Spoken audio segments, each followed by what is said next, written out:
Von der Festplatte auf Kran. Und 2 Lieder haben wir schon drauf. Das haben wir. Das ist jetzt der dritte. Das ist dieser große Einzelne. Das ist von der Decke.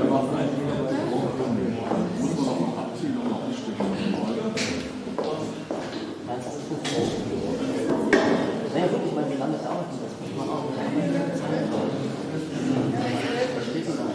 Ja, schau mal, ich will jetzt das Video gezeigt. Das ist laut. Wenn das Problem ist, wenn wir anfangen, dann brauchen wir den Sound für die 70 Teile.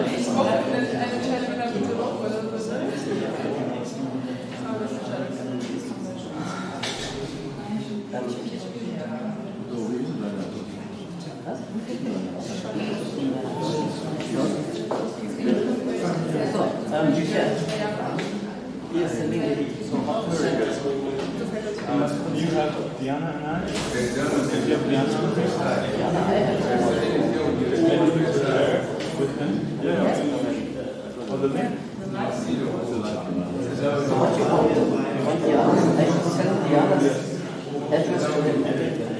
No, just send it directly.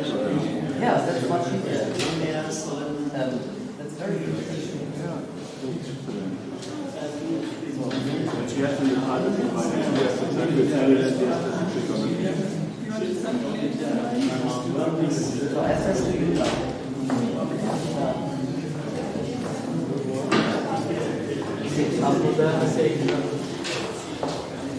okay.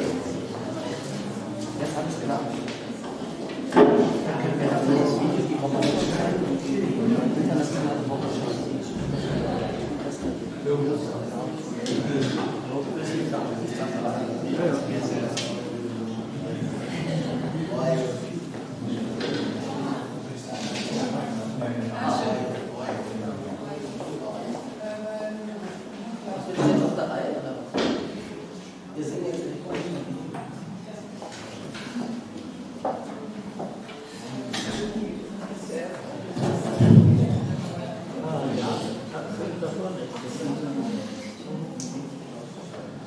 Guten Morgen.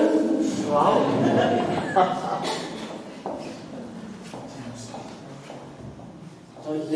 Ich gehe davon aus, dass noch einige Leute heute kommen. Wir haben heute ein ganz besonderes Thema, nämlich aus erster Hand den Bericht von Stevie und Diana aus Afrika. Aber nichtsdestotrotz wollen wir uns erstmal vorbereiten darauf. Und falls ihr noch nicht die Wochenschau gesehen habt, die Global News aus Korea, da ist eine schöne Zusammenfassung von dem Event in Sao Tome und da sind wir eigentlich auch schon richtig drin im Thema. Deshalb, bevor wir eigentlich richtig anfangen, schauen wir mal die Video-News.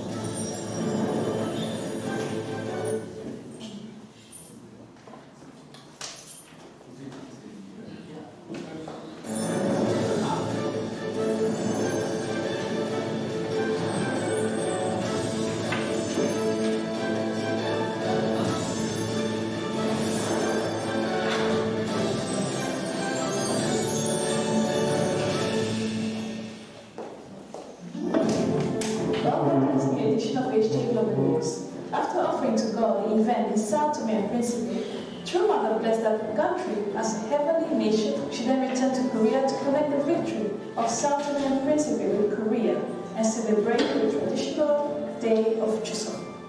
This week, we will share with you all the activities of our True Mother in the African continent, in the country of Sao Tome and Principe. Let's have a look at the summary of what happened there.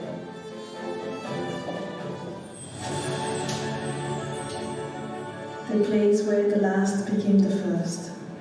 The miracle in Sao Tome, heavenly Africa. The day Heavenly Parent and True Parent so long wished for is now arriving.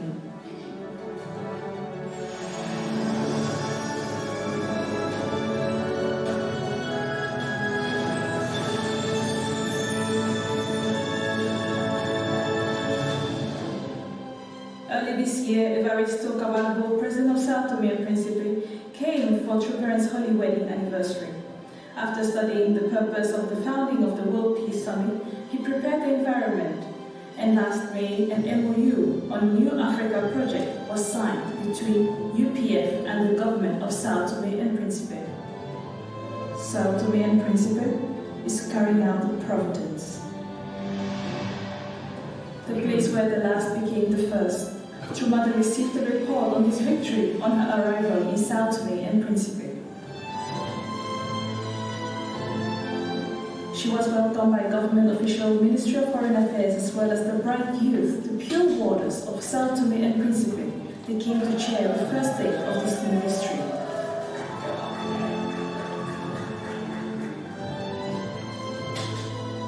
To express our gratitude to you.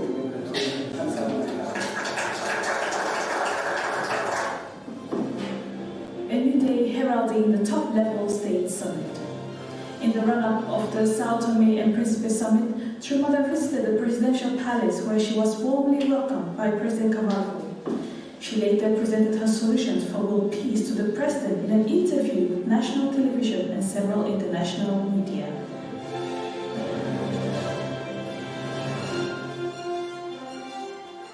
우리가 하늘 부모님을 모시게 되면은 모든 나라들이 하늘 부모님 앞에 형제 나라가 됩니다. 그렇게 되면은 하나가 될 수밖에 없어요. 전쟁과 갈등이 있을 수 없습니다. After receiving the military honors in the presence of the President Cavallo, our True Mother entered the National Assembly Hall. The summit was attended by nearly 800 prominent figures, notably President Cavallo, the Prime Minister of Sao Tome and Principe, George Jesus, the Deputy Prime Minister, the President of the National Assembly, 55 deputies, 15 ministers, former and current head of state, as well as representatives of heads of state. Que nos dão o prazer e honra de visitar São Tomé e Príncipe para participar da Cimeira Africana.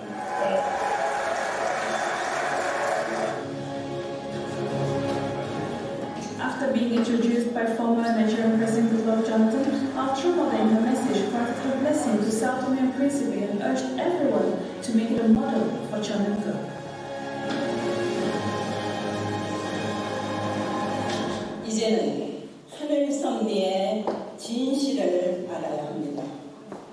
지금까지 성경에서 말하는 6천년 인류 역사는 전쟁과 갈등, 종교의 벽, 문화의 벽, 인정의 벽, 하나가 될 수 없는 많은 벽들을 만들어냈습니다. 내일 있게 되는 축복식에는 우리 모두가 참 부모를 통한 축복을 통해서 하늘 부모님께서 직접 품고 사랑할 수 있는 당신의 참 자녀로 서게 되는 날입니다.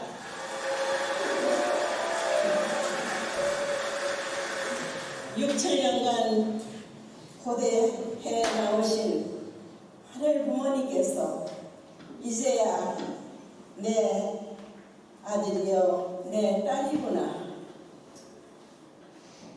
기뻐 눈물 흘리시며 사랑으로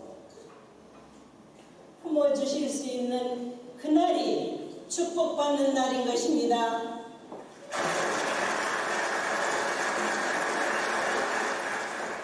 오늘 모인 여러분, 이 상토메가 하늘 부모님을 모신 신 상토메가 되어 이 나라 백성 모두가 하늘 부모님이 품는 축복 가정들로서 축복 자녀들로서 이루어진다면 바로 이 나라가 지상 천국이 되는 것입니다.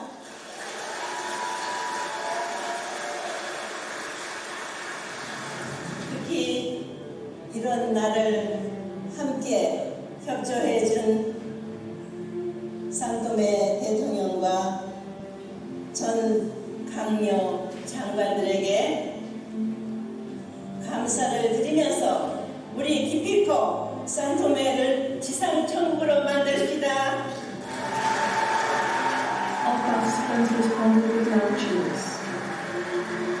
A historical miracle has been accomplished before all eyes, as our true mother awarded medals to the leaders of the ISPC, among them the President of the Republic, as well as local and foreign ministers, all of whom promised to make Sao Tome and Principe a heavenly nation that serves our true parents.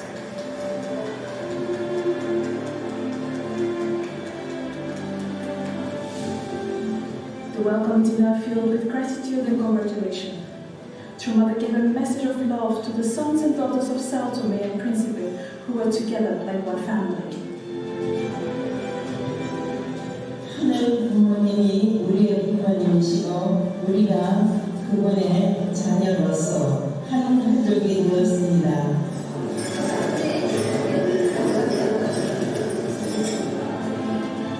In the morning before the blessing, she spoke to 150 youth leaders. True Mother gathered the leaders of the future and educated them on purity and the blessing. She then proclaimed the birth of the first restored nation.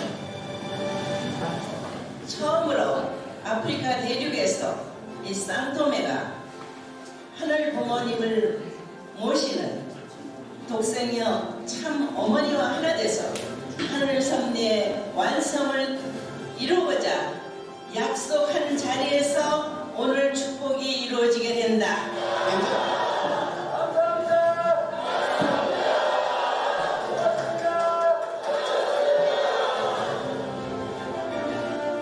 The new miraculous day when our heavenly parents' dream came true. In Sao Tome, where blessed family movement is developing, 6,000 pre-blessed couples came to join the event. On that day, 600 representative couples, political leaders, religious leaders, and chiefs from 7 states packed the hall. President Cavallo, former and current government ministers joined the event. With the presence of the president, a national level blessing was held.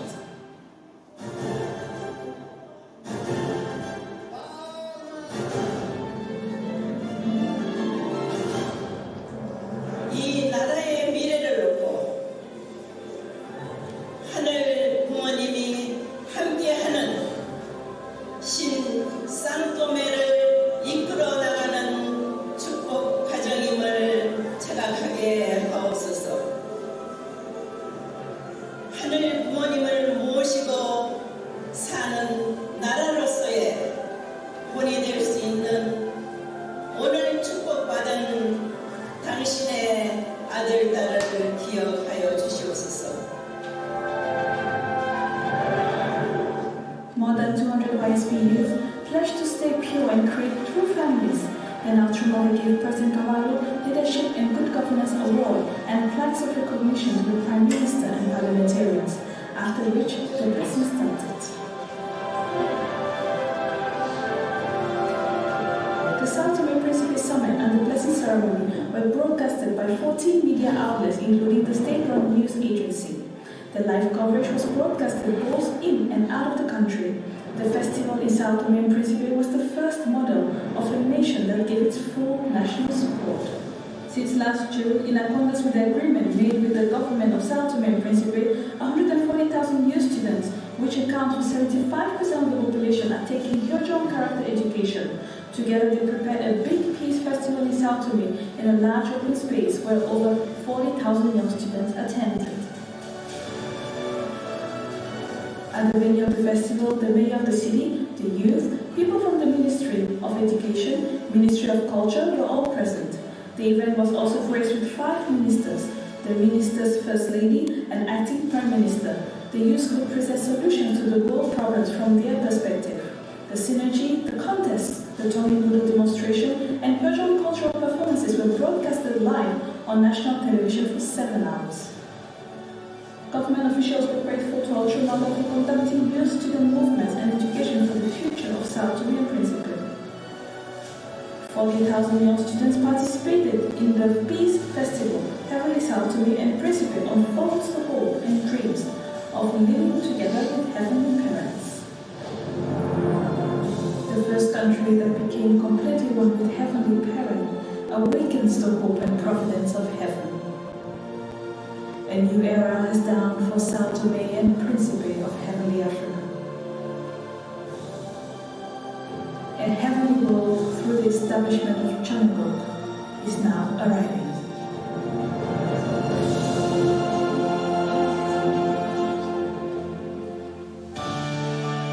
Chuma worked miracles in this heavenly nation by expanding the national movement of blessing and establishing CARP education throughout the country. Leaders from all fields, from political leaders to religious leaders, are open to this new era. The story of victories show that everything is possible and will expand this wildfire to the rest of the continent. We close this report by calling you to pray, prepare to offer victory, for vision Hampton to God and true parents. Thank you for joining us.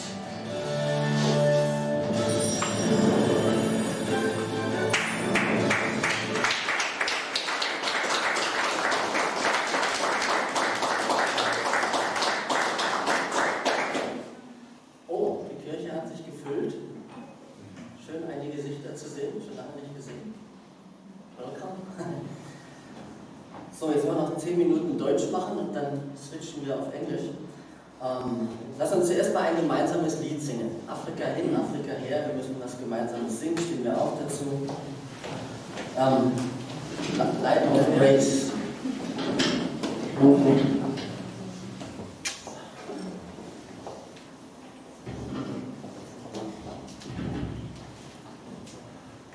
Aber das Lied passt ja auch nicht. Es ist so viel Gnade wird ausgeschüttet, wie wir sehen werden in Afrika, das Licht der Gnade scheint. Oh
most beloved Heavenly Parent.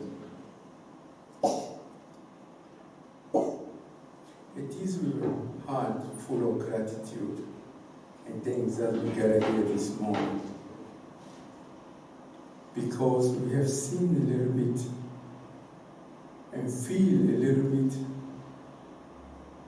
of the result of your dispensation.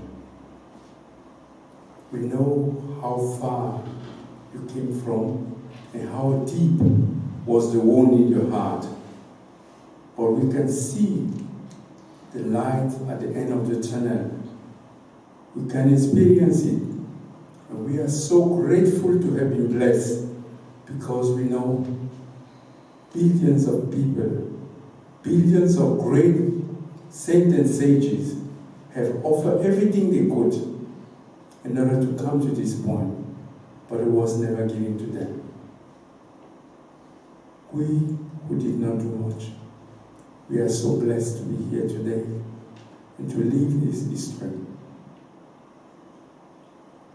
Oh, dear Heavenly Parent, if I remember the day myself I was confronted and faced the divine principle for the first time, I have this dream to see a day where a nation, a day where people will gather openly and talk about you. And I know the long way we have gone ourselves, some of us losing their relation with their parents, losing the relation with their loved one and everyone, in order to pave step by step the way. And now we can see the fruit and the result.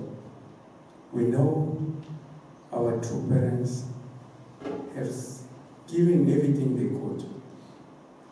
And our true Father in the spirit world, our true Mother here, we know working hand in hand as begotten daughter and son of you, they bring in the result.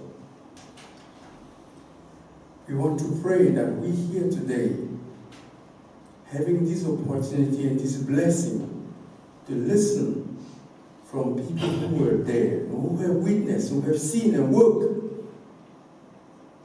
we are also blessed, and we want to take this as an inspiration, as a light. We should not stop, and we should not extinguish. We want to take it home and keep it in our mind and work forward in order to make this nation also a beautiful place where our true parents can openly speak, openly bless, and openly bring your foundation here. I pray this morning that you can open our heart, that we can listen to this word and take them and make them part of us. I pray and offer this Lord everything from the bottom of my heart.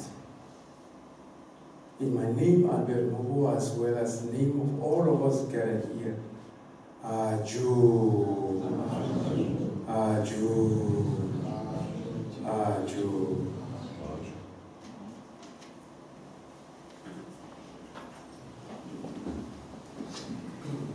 Lass uns den 5. Vers aus dem Familiengelöbnis sprechen.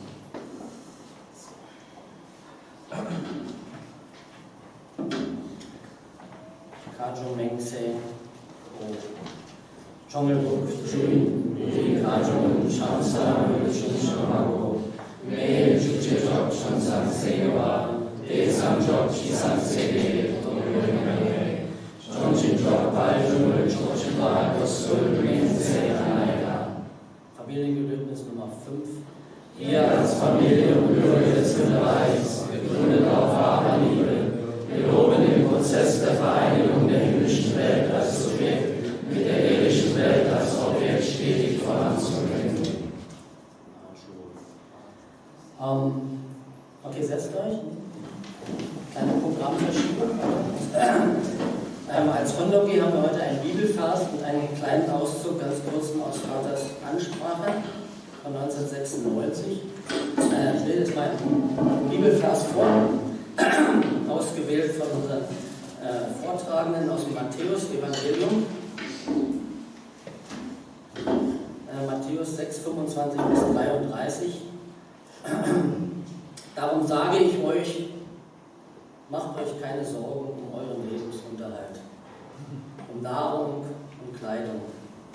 Bedeutet das Leben nicht mehr als Essen und Trinken?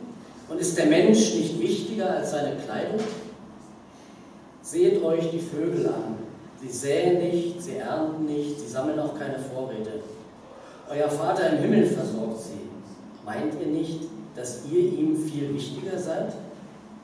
Und wenn ihr euch noch so viel sorgt, könnt ihr doch euer Leben um keinen Augenblick verlängern. Deshalb macht ihr euch so viel Sorgen um eure Kleidung. Seht euch an, wie die Lilien auf den Wiesen blühen. Sie mühen sich nicht ab und können weder spinnen, noch können sie weben. Und ich sage euch, selbst König Salomo in all seiner ganzen Herrlichkeit war nicht so prächtig gekleidet wie eine von ihnen. Wenn Gott sogar die Blumen so schön wachsen lässt, die heute auf der Wiese stehen, morgen aber schon verbrannt werden, wird er sich nicht erst recht um euch kümmern? Vertraut ihr Gott so wenig? Macht euch also keine Sorgen und fragt nicht, werden wir genug zu essen haben, was werden wir trinken, was sollen wir anziehen? Nur Menschen, die Gott nicht kennen, lassen sich von solchen Dingen bestimmen. Euer Vater im Himmel jedoch weiß genau, dass ihr all dies braucht. Setzt euch also zuerst für Gottes Reich ein und dafür, dass sein Wille geschieht. Dann wird er euch mit allem anderen versorgen. Soweit der Bibelvers. Ich lese erst das Zitat aus vom wahren Vater. Ich habe mir gedacht, wenn wir einen Bibelvers haben, sollten wir auch etwas vom wahren Vater haben. Da ist mir eine Rede aufgefallen, in die Hand gefallen. Also ich habe das Buch aufgeschlagen und dann war da The Role of Island Nation in the 21st Century. Ich habe mir gedacht, das passt ja, weil Sao Tome ist ja auch eine Insel. Und was hat der Vater seinerzeit gesagt? Die ganze Rede ist 9 Seiten lang, aber 2 Absätze will ich vorlesen. Da spricht er, now it's English, sorry. General characteristics of island nations. There can be no better hope for human society than if the island nations around the world get together and commit themselves to a federation of nations for the creation of world peace. It is with this expectation and ideals that I established the Federation of Island Nations. I cannot but hope that world peace will be realized as the island nations all over the world inherit the heavenly fortune that God has given to Japan and form a group of nations dedicating their collective will to the pursuit of world peace. What are the characteristics of island nations? The Earth's surface consists of land and ocean. Science today explains that the birth of the first life took place in the realm of water, namely in the ocean. This tells us that the ocean plays the role of a mother who conceives and nurtures life. In this way, if the ocean can be regarded as symbolizing femininity, the land may be considered as symbolizing masculinity.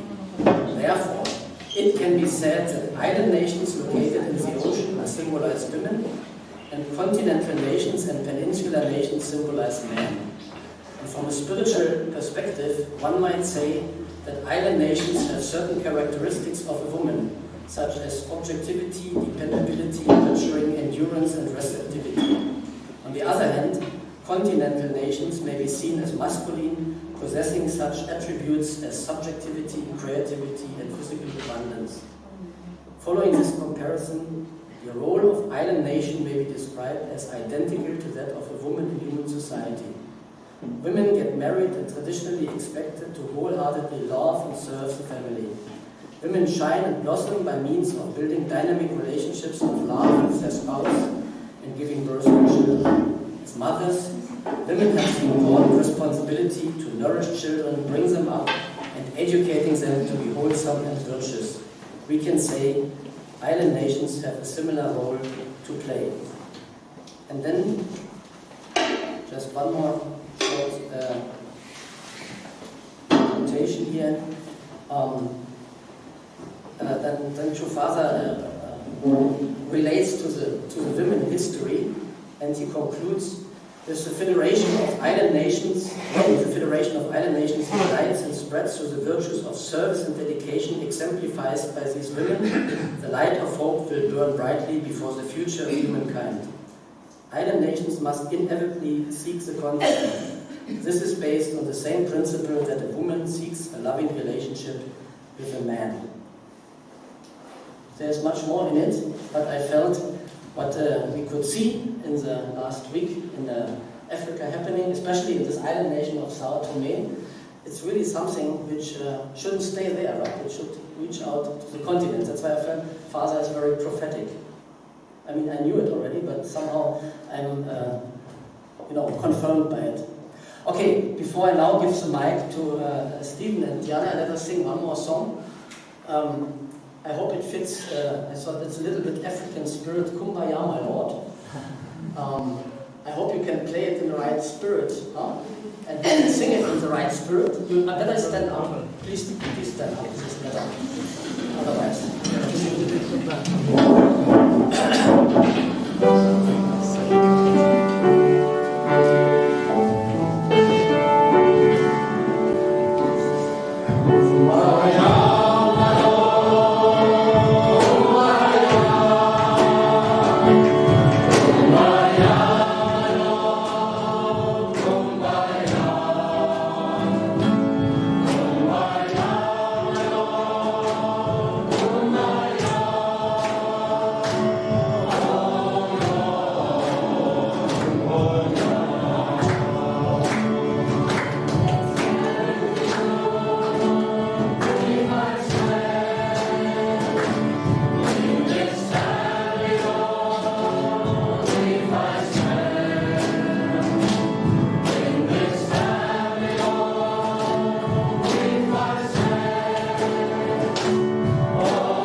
interessante Geschichte, wie dieser Gottesdienst zustande kam, weil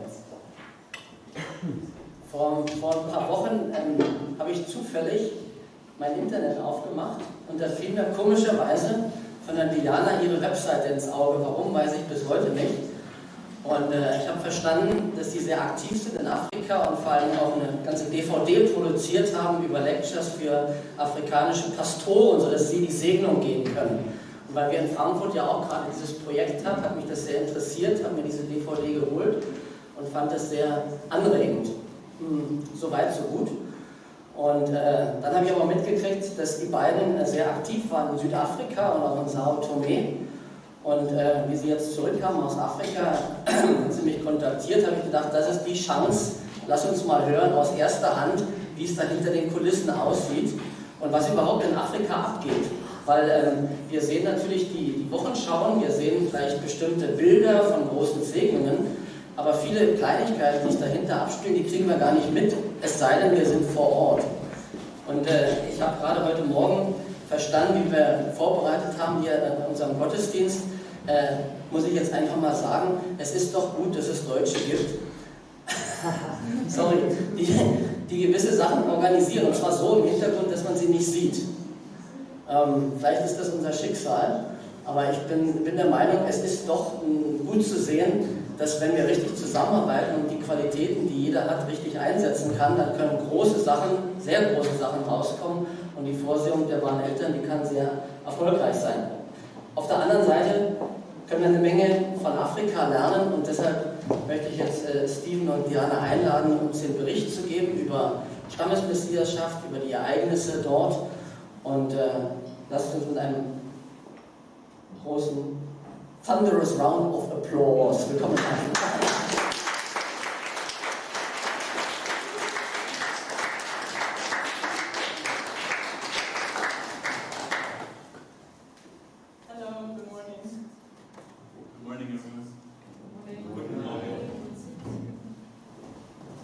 Yeah, we are very happy. I'm very happy to be back to Germany. I really enjoyed the fresh air, the first step when I went out of the airplane. I was so happy to have my German airbag. Because Africa, in some areas is quite polluted. So I was very happy to enjoy the beautiful nature here.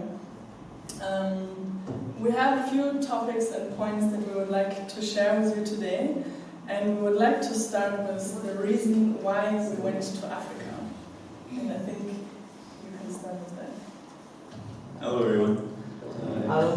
I want to say thank you very much for listening to us speak. I'm really happy to be here. Thank you for inviting us. And I don't know many of you, but I know some of you. And I hope that what I have to say can touch your hearts, what we have to say can touch your hearts, and be of some inspiration. I'm not as smart as you guys are. I'm not German. I have ancestors who are German, but I do my best. We picked the topic for the reading on Matthew 26 to 33, I believe, because it affected our lives before we went to Africa. We were living in our own flat in Village, which is next to Düsseldorf. And we were, trying to organize our lives. We're a new couple. We're not young either. I'm 33. And I grew up in Africa. And I spent 15 years in Africa with my parents, who were missionaries, alongside as a 3-family house with Kathy Wrigley. And do you guys know who she is? Yes. So I have a lot of experience in Africa. But so we were trying to create our new life together as a couple. And my focus was, how can I put some roots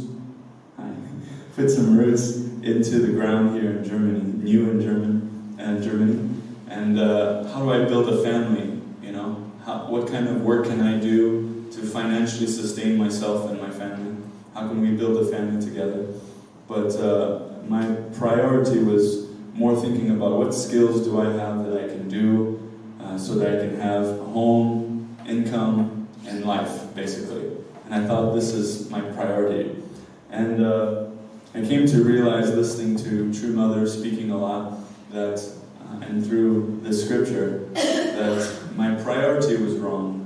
I wasn't focusing on building the kingdom of heaven and what does God want me to do. I was more so thinking about surviving and living, you know. And so this was an encouraging thing for me. I asked her if she would be willing to dare to leave the organized and go to the craziness and see what God can do. If we follow, you know, this huge on culture, which is attending True Mother. That was my son. Please go. Yeah, for me, I think it was similar. As he mentioned, we are a freshly blessed couple from last year, and we were trying to think of what kind of vision do we want to create for our lives. And we both have passions. My passion is health, his passion is teaching, cooking. So many things come together. And we have a big dream where we want to create a healing center, an educational center and healing center. And last year we already made many projects. We started lots of things where we wanted to plant seeds. But as we were listening to True Mother a lot, and also some of the leaders, Damien Duncan mentioned it a lot also. He shared a lot on Facebook Live and we listened to that. And he said many times, it's not a time at the moment to create your own projects. There's so many people who have awesome ideas, amazing skills, but it's not the right time to really do your own thing, basically. Is it beautiful now? Yeah, and I remember he mentioned this many times because we have so many amazing second generation with so many amazing skills. Every single one is so unique. And we are thinking, you know, we are ready to create something. We are creator, and this is what God wants us to do. And God enjoys to see that, you know, when we create something beautiful and God can receive joy in return. But as we were thinking about it, and listening to Mother also a lot, she mentioned that, you know, it's a very short time before 2020. And I said even to Steve, you know, 2020 and then it's just another goal. You know, we had 2013 Foundation Day and everybody was focused on that. And then after 2013 it was 2020. And so I said, if we just only focus on that, then we will never be able to create our own dream and our own vision, because it will always just be the next goal and the next goal. But we realized that many blessed families, brothers and sisters, our own second generation, and even the first generation, many of them are struggling to have actually a blessed life and to actually really experience the true love, what we have been taught. We have been taught an ideal that we would like to really live. And it seems like many times we are struggling on an individual level or on the family level to really achieve that. And we were asking ourselves, why is this happening? You know, we're supposed to live a culture of heart. This is, you know, what we want to create. And anyways, listening to Mother carefully, she said, yeah, we really have to unite and working on one goal at the moment. And I thought to myself, just imagine we learn so much in history from Moses, from Jesus, from all these people who did a very, very small mistake, but yet it was so profound in history. So we can all do our own things, but if we miss the point, you know, in this precious time that we are living in right now, and later on, maybe in 100 years or in 200 years, there will be a book like the Bible, right? And then they talk about the movies. And then they will say, hey, these movies, they knew exactly when the Messiah was here. But what did they do about it, you know? Not so much. So I thought, no, I don't want to belong to these kind of people.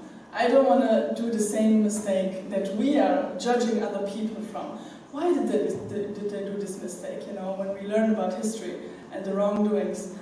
So putting that into an end, we thought, and I thought, okay, you know what? We have to put God first, really. And if we focus on what Mother is saying, if we unite with that, then later on, the blessings will come anyways, right? If we have the blessing from God and we put not our own desire first, but God's desire first, then God will help us. God will help us to reach our own goal, because this is in God's interest also. God wants us to create things, but at the right time. So that's when we decided, and finally I was convinced, because I was a little hesitant to go to Africa. I have already been there many years ago, and it was not that easy. But that's finally when we decided, okay, let's do it together, and let's stay there until 2020, because there's so many things to do. And as you mentioned a little bit already, Germans would be very much needed there, because they're really very organized. But there's not a lot of couples working together. Yeah, actually, we're the only couple, except one other couple. There was another second-gen couple from Japan, Kenta and his wife Nichika. They were a beautiful, wonderful couple, and they inspired us. But you don't see a lot of couples working in the field. Usually there's one at home and then one working, but you don't see them together. And we realize why. It's really hard. It's really hard. We both had really big roles to play separately, so coming together was a challenge. Yeah. But if I may add, one of the reasons why we wanted to leave was we wanted to create a foundation to start a family together that was based on a heavenly vertical order, which is attending true parents and accomplishing this very reachable goal of 2020, which is just around the corner. It's not years and years of work. It's just right next year, give our 100%. We sold everything we had and we moved to Africa. We didn't know where we were going until the day we landed, where we're going to be. But heaven took care of us, so pretty well. And we had quite an amazing experience just because we were riding on that principle that says, seek first the kingdom of heaven and its righteousness, and everything will be added onto you. So don't be scared. Anyways, so. Yeah, we had quite different works also that we did in Africa, and we'd like to pick a few and share that with you because it inspired us a lot, and we also learned a lot. So the first thing when we landed in Africa was Nigeria, which is a quite big country, high population, and it's growing like crazy. And we did a lot of pastors' workshop in Nigeria. And we're going to... no, it's the first video. It's called Long Promo Video. We'd like to share one of the videos. Long promo video, yeah? Yes. Okay, once again. We'd like to share one of the videos with you that we always showed the pastors. We created that video, and it shows the work and what's going on in Nigeria and what's happening there. It's also important to say that our role as foreigners, as white people, basically, being in Nigeria, especially in Nigeria, people trust the color of our skin for some reason, because their families are being enriched, empowered, and strengthened through the marriage blessing movement. Nigeria will no longer be the same. I think I'll let this video clip and I'll speak afterward. Within the last 2 months, 50,000 couples have received the marriage blessing.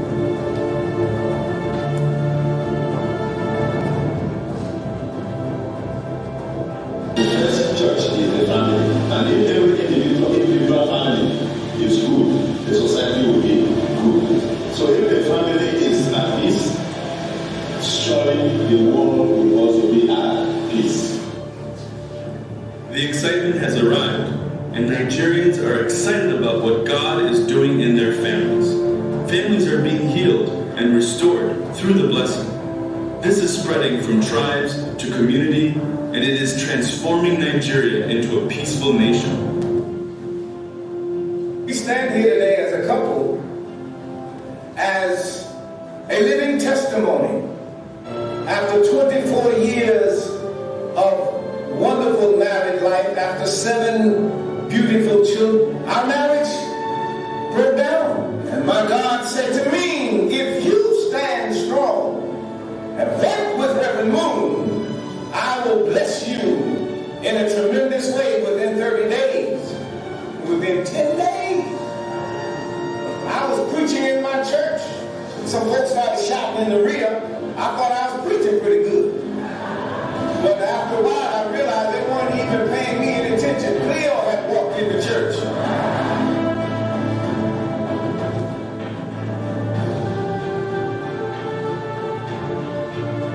and it is true. The rumor that you heard, the good rumor, the positive rumor.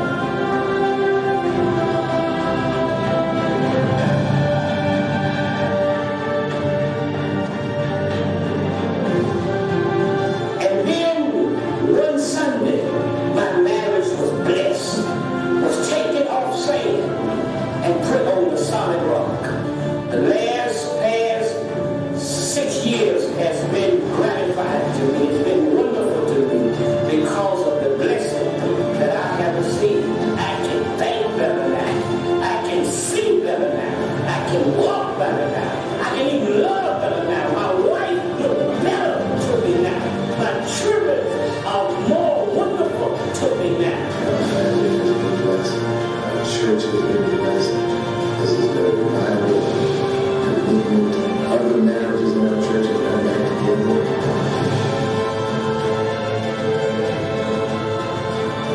Because I had so many challenges going on in our relationship.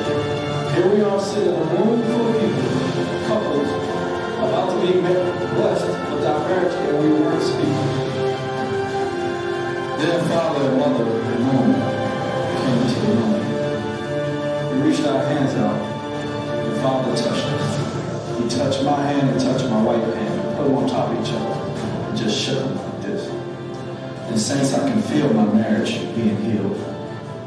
Father and mother Moon received the anointing of Jesus to sanctify families through the blessing of marriage. The blessing conveys this anointing to marriage and family life, reflecting the unity of Jesus and the Holy Spirit. Blessing is not a narrow ceremony of one religion or tradition. It is an interfaith affirmation of the family, the first institution created by God, and can be embraced from many different religious perspectives. With God's anointing upon our families, we can overcome the problem of separation and divorce.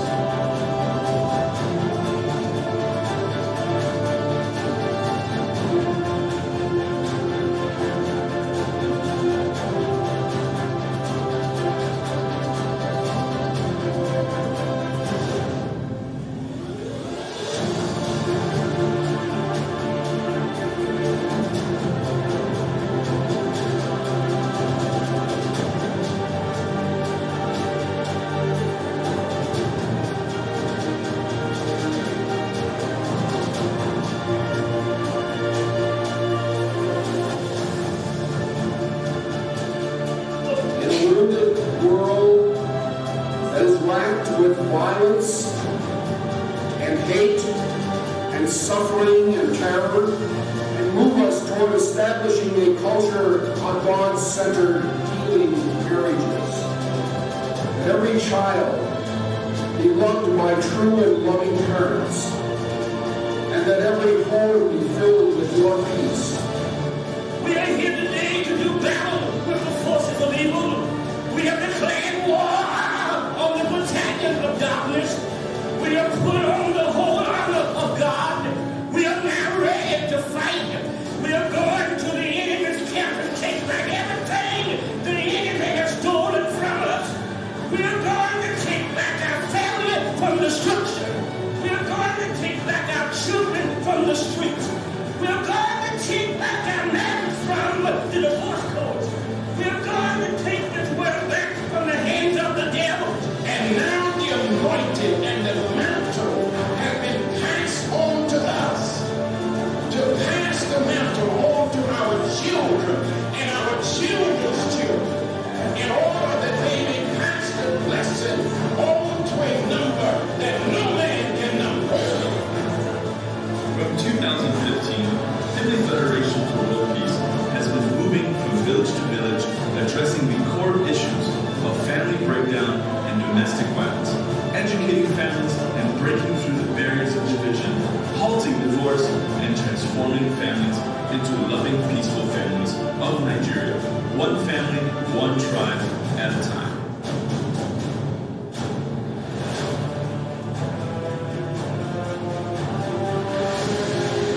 It's our turn to stand up and to let God use us to bless the rest of this nation. I strongly encourage other couples to to stand up for family and marriage and save the nation, because we are going to save this nation one family, one marriage at a time.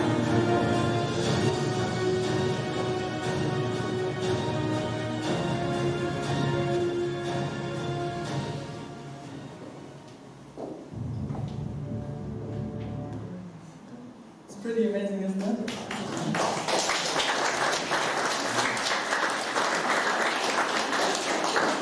This is the work that is happening in Nigeria. To me, this is so exciting because this is exactly what's going on the ground. People are crazy about the blessing. They literally run after our movement and want to have the blessing because they really have amazing experiences. You heard the testimonies from the pastors, right? They can think better now. They can walk better now. My wife looks better to me now.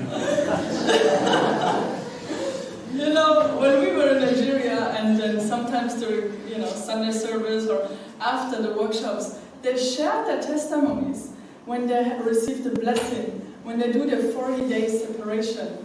They receive healing. There's one couple where the man could not perform, and after the 40 days, they could have children. There were other testimonies where business was not running well, and then when they had the 40-day separation, suddenly so many questions and businesses came in that the person couldn't even handle it anymore. And one man also, I remember, came to Sunday service, and he had his 40-day in the beginning of January, and he was partially blind. One eye, and then it switched to the other eye. For years and years and years. And then receiving the blessing, having the 40-day separation period, it was gone. So this is how powerful the blessing really is, and how powerful it can really be. And I think sometimes we forget about that. Sometimes we forget to really believe in that. And for us being in Nigeria, especially because we did Heavenly Tribal Messiah work, where you give the blessing and you see the couples going through their 40 days and you see the lectures, what they are teaching, you are reminded yourself of the amazing value of the blessing and the power that it has. For me, before I went to Africa, sometimes, when you want to witness or you feel like, you don't know how to approach it, especially in Germany, people are very intellectual and it seems like they don't need anything, they already have everything they need. Externally, they're living well, right? They don't have such big problems that the Africans have. But are they happy? Exactly. So going to Nigeria and witnessing how they're doing that, it was also, I learned a lot from that, to overcome my own concepts and my own barriers, thinking, it's actually not so awesome, and how are you going to approach people, it's going to be weird. So I want to tell you how they did it in Nigeria. They are focusing a lot on the pastors, because each pastor, as you know... Can we start the slide while you're doing that? Yeah, but I think it's only 3 pictures for the HCM work. How do we start the slide? The PowerPoint presentation. 1 second, yes. Yeah. So the pastors, they're focusing on the pastors, because each pastor has already a community. So when you convince the head of the church, you already get all the followers, basically. This is how they're doing it. So they're inviting all these pastors, and they're having a 2-day workshop. And in these 2 days, the first lecture that they give to the pastors is that they're pointing out all the problems in their country. That doesn't really fit right now. It doesn't. Okay, maybe you wait a little bit. There we go. Okay. So they're pointing out all the problems in the country. In Nigeria, for example, #1 problem is corruption. It's really true. We ourselves, we went through that, taking care of our visas, and we ended up completely in corruption, and we experienced that, and it was horrible. So it's everywhere in Nigeria, really. And then there's also lots of crimes. We could never travel on the ground, in the car, without a military with a machine gun. You wouldn't be able to go somewhere. You have all these checkpoints, and they stop you. And the scary part about this is that the military and the police, they're involved in kidnapping. So you think you are safe, but you are actually not safe. One of our church members, Dr. Oko, is the HTM director of Nigeria. He got kidnapped last year for 5 days. And they kept him in the forest together with 5 other blessed family members. And our church had to pay a huge amount of money to get them free. Luckily, no one did anything bad to them, they didn't harm him.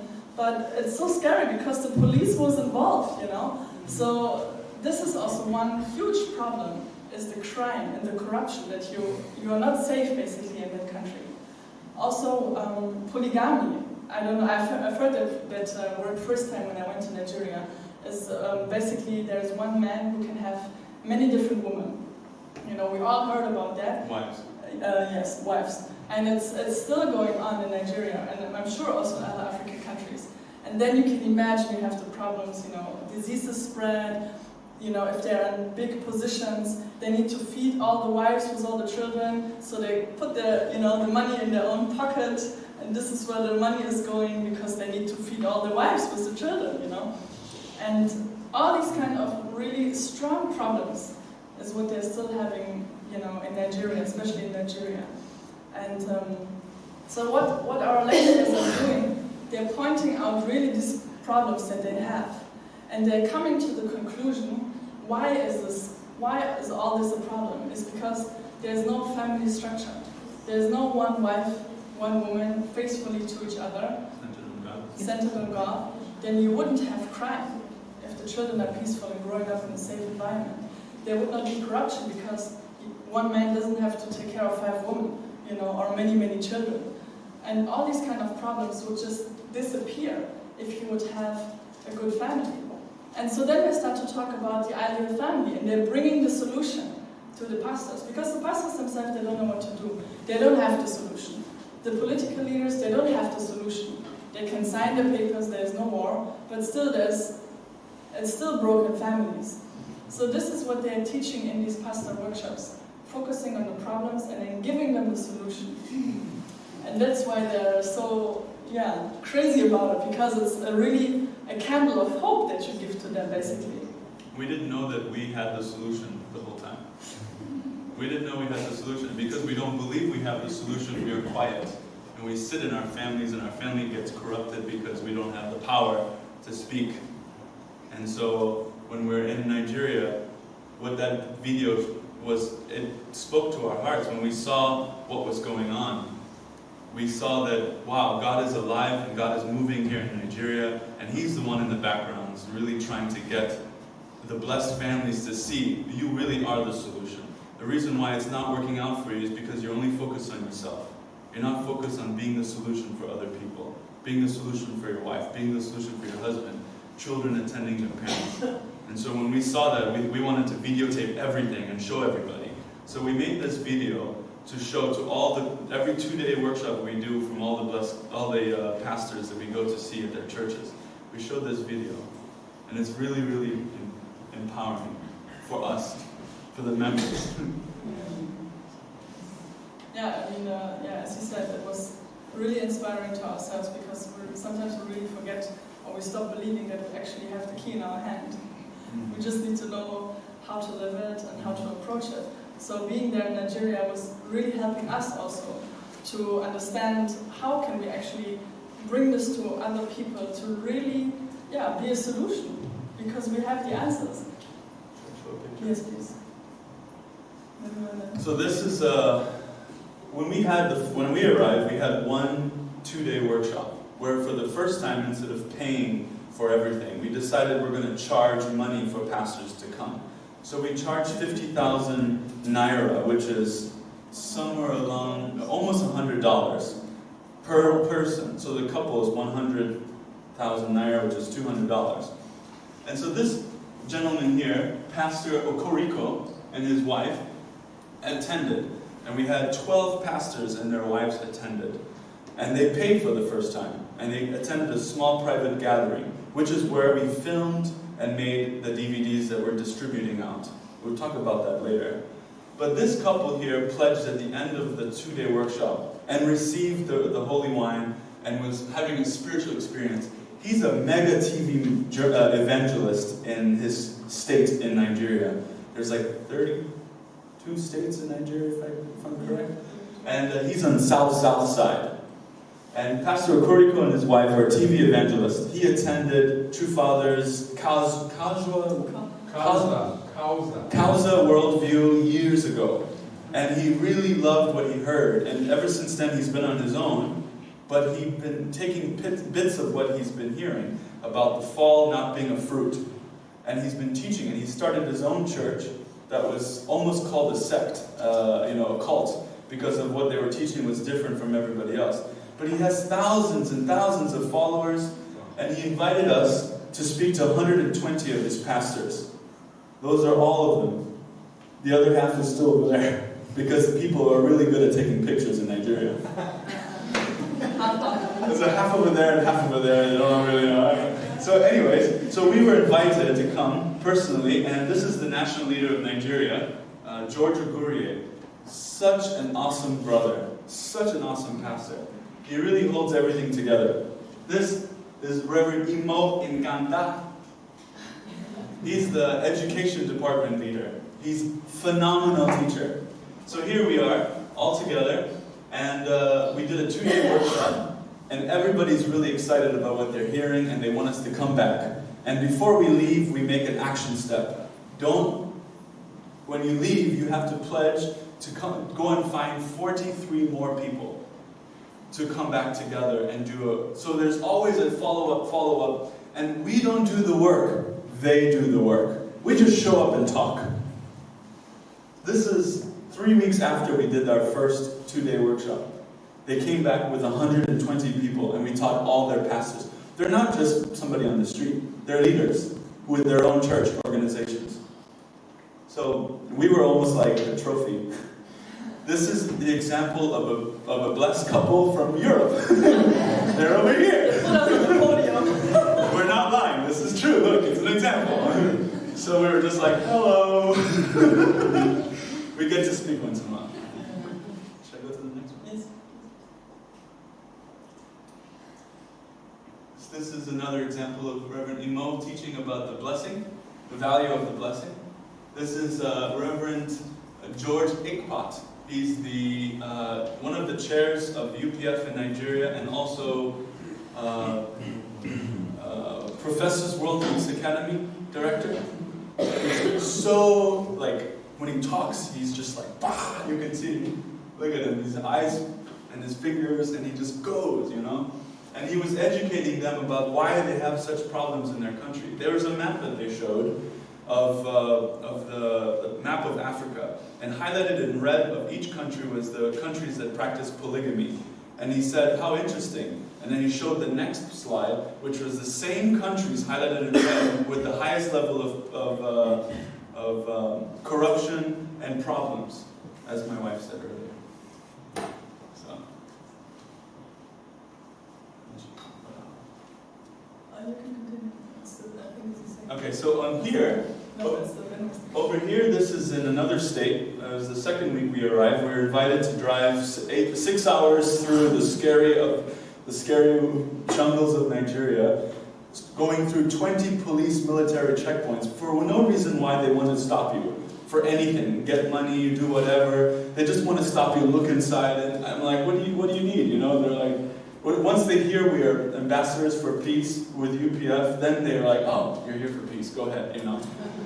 But these are all village chiefs. In Africa, it's structured old school style where there's chiefs, which are more powerful than the current governments. So if they say you can't come into the village, even the government people have problems. So they were all mobilized together. There was 120 of them there. I think there was 120. Yes. And they were doing another follow-up education. They already received the blessing. They already went through their 40-day workshop. They were just there to find out what's next. What are we going to do now? And we made a plan with them of how we're going to educate all their youth. And they said, please educate our youth. They gave us access to their villages. Come back. I met my parents' tribe there, 430, which is actually really scary. To meet your tribe. It's like, we don't know any of them. And they're like, hi. And you're like, come to my village. Come to my village. we will make you dinner, we'll make a feast for you and everything, and you're just like, you almost want to start one at a time now, you know what I mean? To get to know everybody. But it's kind of exciting because they all look to you as you have something for them. And they do. Maybe it was a macaron, you can explain that. Oh, okay. So at the end of the blessings, when they give the 2-day workshop, they go through the blessing and they tell them we'll meet again after 40 days. Actually, we'll meet on the day 38 before the 40th day, and we'll explain what we do as the honeymoon phase. And so they meet afterwards, they explain to them what they're going to do, and then they go through with it. And then after that, they meet again to talk about how it went and what they're going to do next. So then they go to the villages, and they meet the people in their villages. And they ask them, what is the 3 things that you're struggling with in your community? And they come up and they talk about it, and they offer a solution. Part of the money that you pay for the Tribal Messiah Project is seed money for that community that they can use to develop themselves, to come out of their poverty and their problems. And that, my friend and my brothers and my sisters, is what makes this unique. We don't just talk and say, we'll pray for you. We actually put our actions and our money where we speak. And it blew us away. These women, for example, in the church, in the villages, they take this little micro loan of $100, $200, and they start to buy things, sow, plants, whatever, and they sell it. And they make up the money that they received, and they pay it back to us after a month or so. And then we never ask for interest ever again. And they continue to make money from that and better their community, and they come out of their poverty. Isn't that awesome?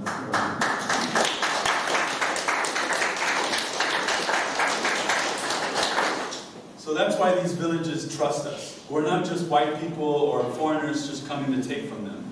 We're coming to bless them. And I think that's powerful. This is a couple doing the anemone stick. They love it.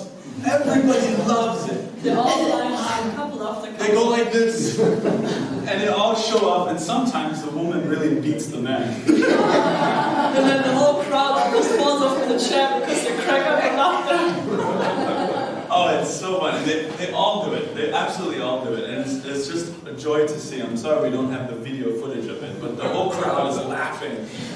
At the same time, they really respect it. They bend over. First, the man gets hit, or the woman gets hit. The man gets hit after, and then they embrace each other. And then they're told never to hit each other ever again. And they really, really enjoy it. And then they pledge to find their own 43 people, and then they do it all again. And it's true because we've actually were invited to at least 4 or 5 different follow-ups, so we know it actually happens.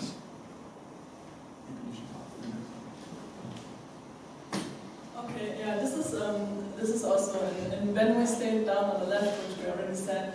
Up there is in Abuja, where we had, I think, about 20 pastors, and we did the follow-ups. And it's always the same system. After every 2-day workshop, they have this plan of action where they sit together and they give really responsibility. You bring this many pastors, you bring this many pastors, you bring this many pastors. And as he said, this is really what's happening there, which makes it really, really successful, because some countries, they are still thinking about, okay, what's the follow-up? Okay, we know we have to give them the blessing, but then what? What's after that? So this is why it spreads. 50,000 couples in 2 months. Can you believe that? 50,000 couples in 2 months. This is really like a miracle, and they all want to be part of that. This is how it spreads. You can continue. The DVD launching. Yeah. With the holy wine part, they call it showers of blessing. Showers of blessing. It's really, really, and Muslims actually are getting the blessing too. They don't drink the juice or the holy wine, they drink juice. But there's holy wine inside. Yeah, there's a splash of it inside. But they drink the juice. And they came up to us on one of the 2-day workshop. There was a group of them that came in, saw our sign outside that said, we're doing Family Blessing Festival education, and they came in and they said, we want to be a part of this. They sat down, they listened to everything, and said, if you don't like what you're hearing, it's okay. If you like it, then come and see us afterwards. And they came, and they said, we want you to come to our mosque and do a blessing for the family. And I thought, really, you know, like Diana said earlier, we forgot what we have. We forgot what we have, absolutely, because what we have is the solution. If you do it correctly, if you actually live that life. During the 40-day workshop, or 40-day separation periods, people are told to pray for their spouse and do things out of love for their spouse. And during that 40-day, like she said, miracles are happening because they're actually doing principal actions that restore the family. And they're getting education. You want to tell them about the experience we had at Bishop Idahosa's church? Oh, have you heard about Bishop Idahosa? A big fish in Nigeria. A big pastor, one of the most powerful pastors. And he went also to Korea in the beginning of this year. And True Mother has a lot of hope and faith in him, because they're doing, for national restoration, the 7 nations, what they all talk about, you have to have a blessing, and you have to have a summit in the country. So for the blessing, they were really hoping to work with this bishop together, so that he can bring all his people, because I don't know how many millions of followers he has. And Steve and me, being in Nigeria, we met him when he just came back from Korea, and he was of course very inspired. He had a private conversation with True Mother, and then he said, okay, come to my church. He has a big church in Lagos, which is in the south of Nigeria, and he wants to establish a new brand in Abuja, where we have been. Branch. Yeah, and so he said, okay, come to my church, we have a Friday night visual prayer. And I thought, okay, great, I wanted to go to a Christian church anyways and see how they worship it, see how they're doing it. And so we went there, I think it was 10 p.m. in the evening, and we started to sing songs, and it was 11, and it was 12, and we sang, and we prayed, and we raised the hands, you know, everybody's raising their hands and praying. It was 12:30. And I thought, when is this bishop going to show up, you know? When is he coming? So at 12:30, 1 a.m., he finally came onto the stage. And I thought, great, now he gives a message, you know. I want to hear what they have to say. I was so excited and waiting for that moment. But then all they did was they continued, okay, raise up your hand and pray! Raise up your hand and pray! And that's what they screamed the whole time. And then he started to tell people's, not destiny, but basically what happened in their life. Prophesying what sins they have committed, what problems they were going through, where he had no reason to know that there were people being there for the first time. And he pointed at people and he said, you have this and this problem, this and this is what happened to you. And people were like, yes, that's right. And they were so excited, because how can he know, you know? So they have this trust in him. And then he started to chase out the devils of the people. And how he's doing it, and this is not the only pastor, there are many, many pastors who are doing it. I've only seen this on TV once in my life, but this was live, and I was sitting first row next to the big speaker, you know? And he starts to hit the people on the forehead, and they fall on the floor. They just fall on the floor, and then they start to twist and turn and cramp, and as if there's an evil spirit, and you're like, what is going on here, you know? And we're sitting there first row, and people were starting to fall on us.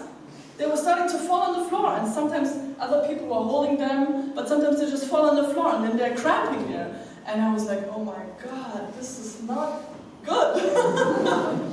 You know, in Champion, when you chase out the devils or the evil spirits, you know, they are brought to the spiritual training center, you know. So they actually have a opportunity to also being taken care of.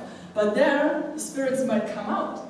But what the scary part is to me, they just enter another body, because no one is taking care of these spirits. So in that moment, I started to feel very uncomfortable, and I just wanted to leave the room, because it was really scary. So many people, you know, just fell on the floor, and what they were saying, what they did, some people of them were drinking blood from white people, and it was, you know, really a weird atmosphere, very strange. And what I realized when we spoke afterwards about this experience is the big difference actually from our church and Christian churches, or at least what I've seen there, which is very, very, very common in Africa. These people are going to the church, and they believe when they pray, and when the pastor is coming and chasing out the devil, this is the solution. So basically they're depending on this one pastor to hold on to them, go to him and ask him for a solution. chase the devil out, solve their problems. They're depending on one person. But the difference to our churches, or to the principle, is that we actually teach people the truth and principle. We give them a solution after they can live their life. We give them the key into their hand, where they are able now to change their own life. And they're not depending on a person, but they have the solution in their own hand. So this is a huge difference that I realized that evening while being there, which is, again, pretty amazing, our principle and our blessing what we have. Absolutely. And it was very, very powerful to see that. The evil spirit will leave you, and you have not been educated on how to live a different principled way, that you don't have give and take with these things. You go back to the same pastor, and you're ignorant. You don't know any better. The pastor is not educating you on principles. When we educated these pastors on the 2-day workshop about the principle, their mouth dropped. They were like, wow, we were never taught this before. After you guys do more research than we have ever done before in our lives. That's what they said. Yeah. They really trust what we were saying. Of course, it wasn't easy in the beginning. You should see the first day's questions and answer time. That was interesting, They asked some bizarre questions that had nothing to do with what we're trying to get them to understand. But it wasn't until the very end that they're like, now I see it, now I understand it, you know what I mean? Some people just didn't want to believe one man, one woman, Like, God made us this way, and you're a pastor for crying out loud, So it was really, really cool. So transitioning on to the next subject is the DVD launching. So we took these education that we saw in the 2-day workshops. We took the testimonies of the pastors and what they experienced, and we put it onto a DVD because we have a short time to accomplish huge results, and people need to hear this education quickly. So we videotaped it and we made it to a DVD, and we did something really amazing with it. We fundraised with it. It's a witnessing tool, it's a fundraising tool, and it's an educational tool. And guess what? Members like you can sell them in Africa. These members that we were talking to, like the Nigerian members, they take the DVDs and they went out and they sold them and they witnessed with it. Watch this, it's about this and this and this. It'll help solve your problems in your family, it's education, everything. It did all these 3 in 1. And when they sold it, 50% of that went to their own pockets, 50% went to projects, the project of going to do HTM work all over the place. A second-generation daughter, the daughter of the national leader in Nigeria, I made a contest.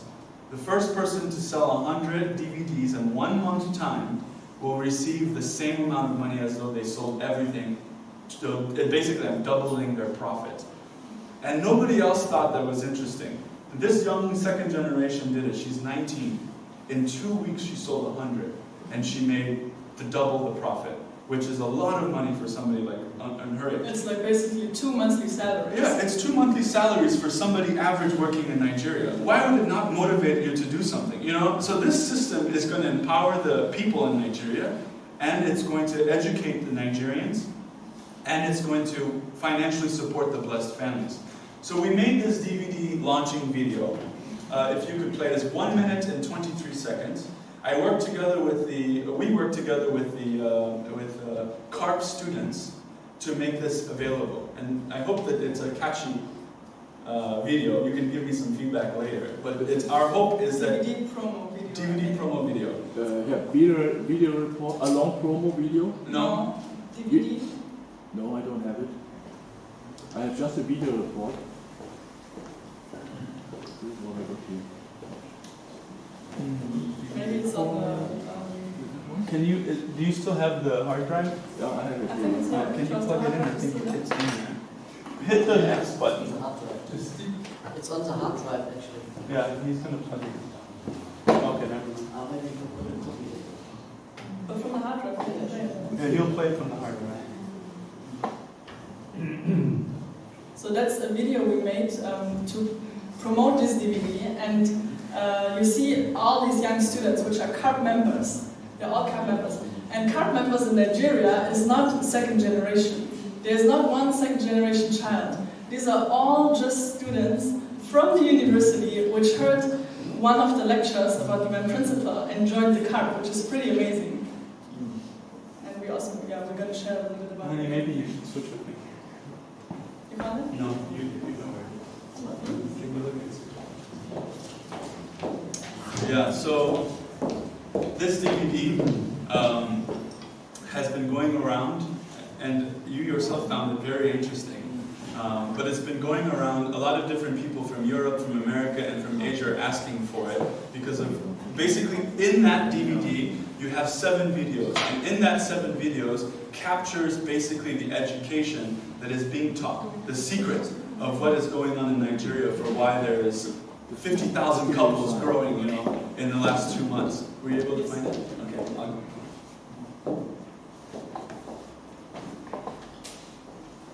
CARP and Warren DVD stop the global family breakdown epidemic. The True Family Movement is the world's largest organized effort made entirely by family members like you who are dedicated to build strong and healthy bonds to new families. Each DVD addresses the root cause of family breakdown in the world, given by educators who have gathered over 30 years field experience. One DVD helps the family receive by education On character and family value. To date, the True Family Movement has reached over 3 million families in 150 countries. In Nigeria alone, 50,000 families have received this life-transforming education within the last 2 months. Until now, our educational programs in Africa has been limited due to fundings and personnel. Through this DVD, volunteers can make a leap, and we can expand our activities fast and more efficiently. Our goal is to reach 100,000 families by January 2020. So how can one DVD stop the global family breakdown epidemic?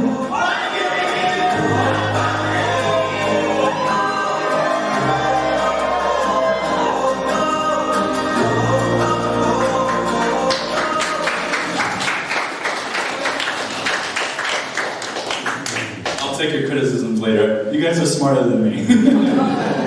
But we do have these DVDs available back there if you want them. Yeah, so this is the fundraising campaign, like I was saying, for those 3 points: education, fundraising, and witnessing. And it's going to go viral all over the world, and people are going to look at that, purchase it, and it's going to help educate them because it addresses, like we were saying, the root problem in the family, which is, you guys know better than me do. So, and we'll move on to the next part. Can we go back to the PowerPoint? Yep, 1 second, please.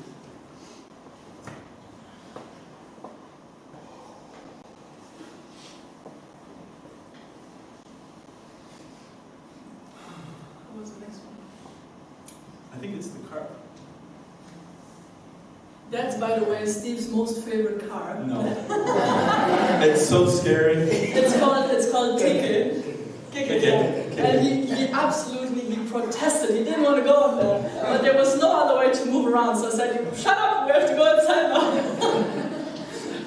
This is when we were crowned the prince of the tribe when we were there in Benue State. This is where my parents have their tribe.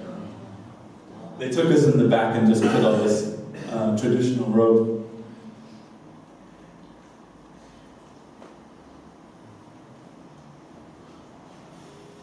So we did the DVD launch in the center, and we have a table there where the people around had to launch it, so they had to pledge how many they would purchase to get everybody going. And we sold, I don't know how many, but 450 that day.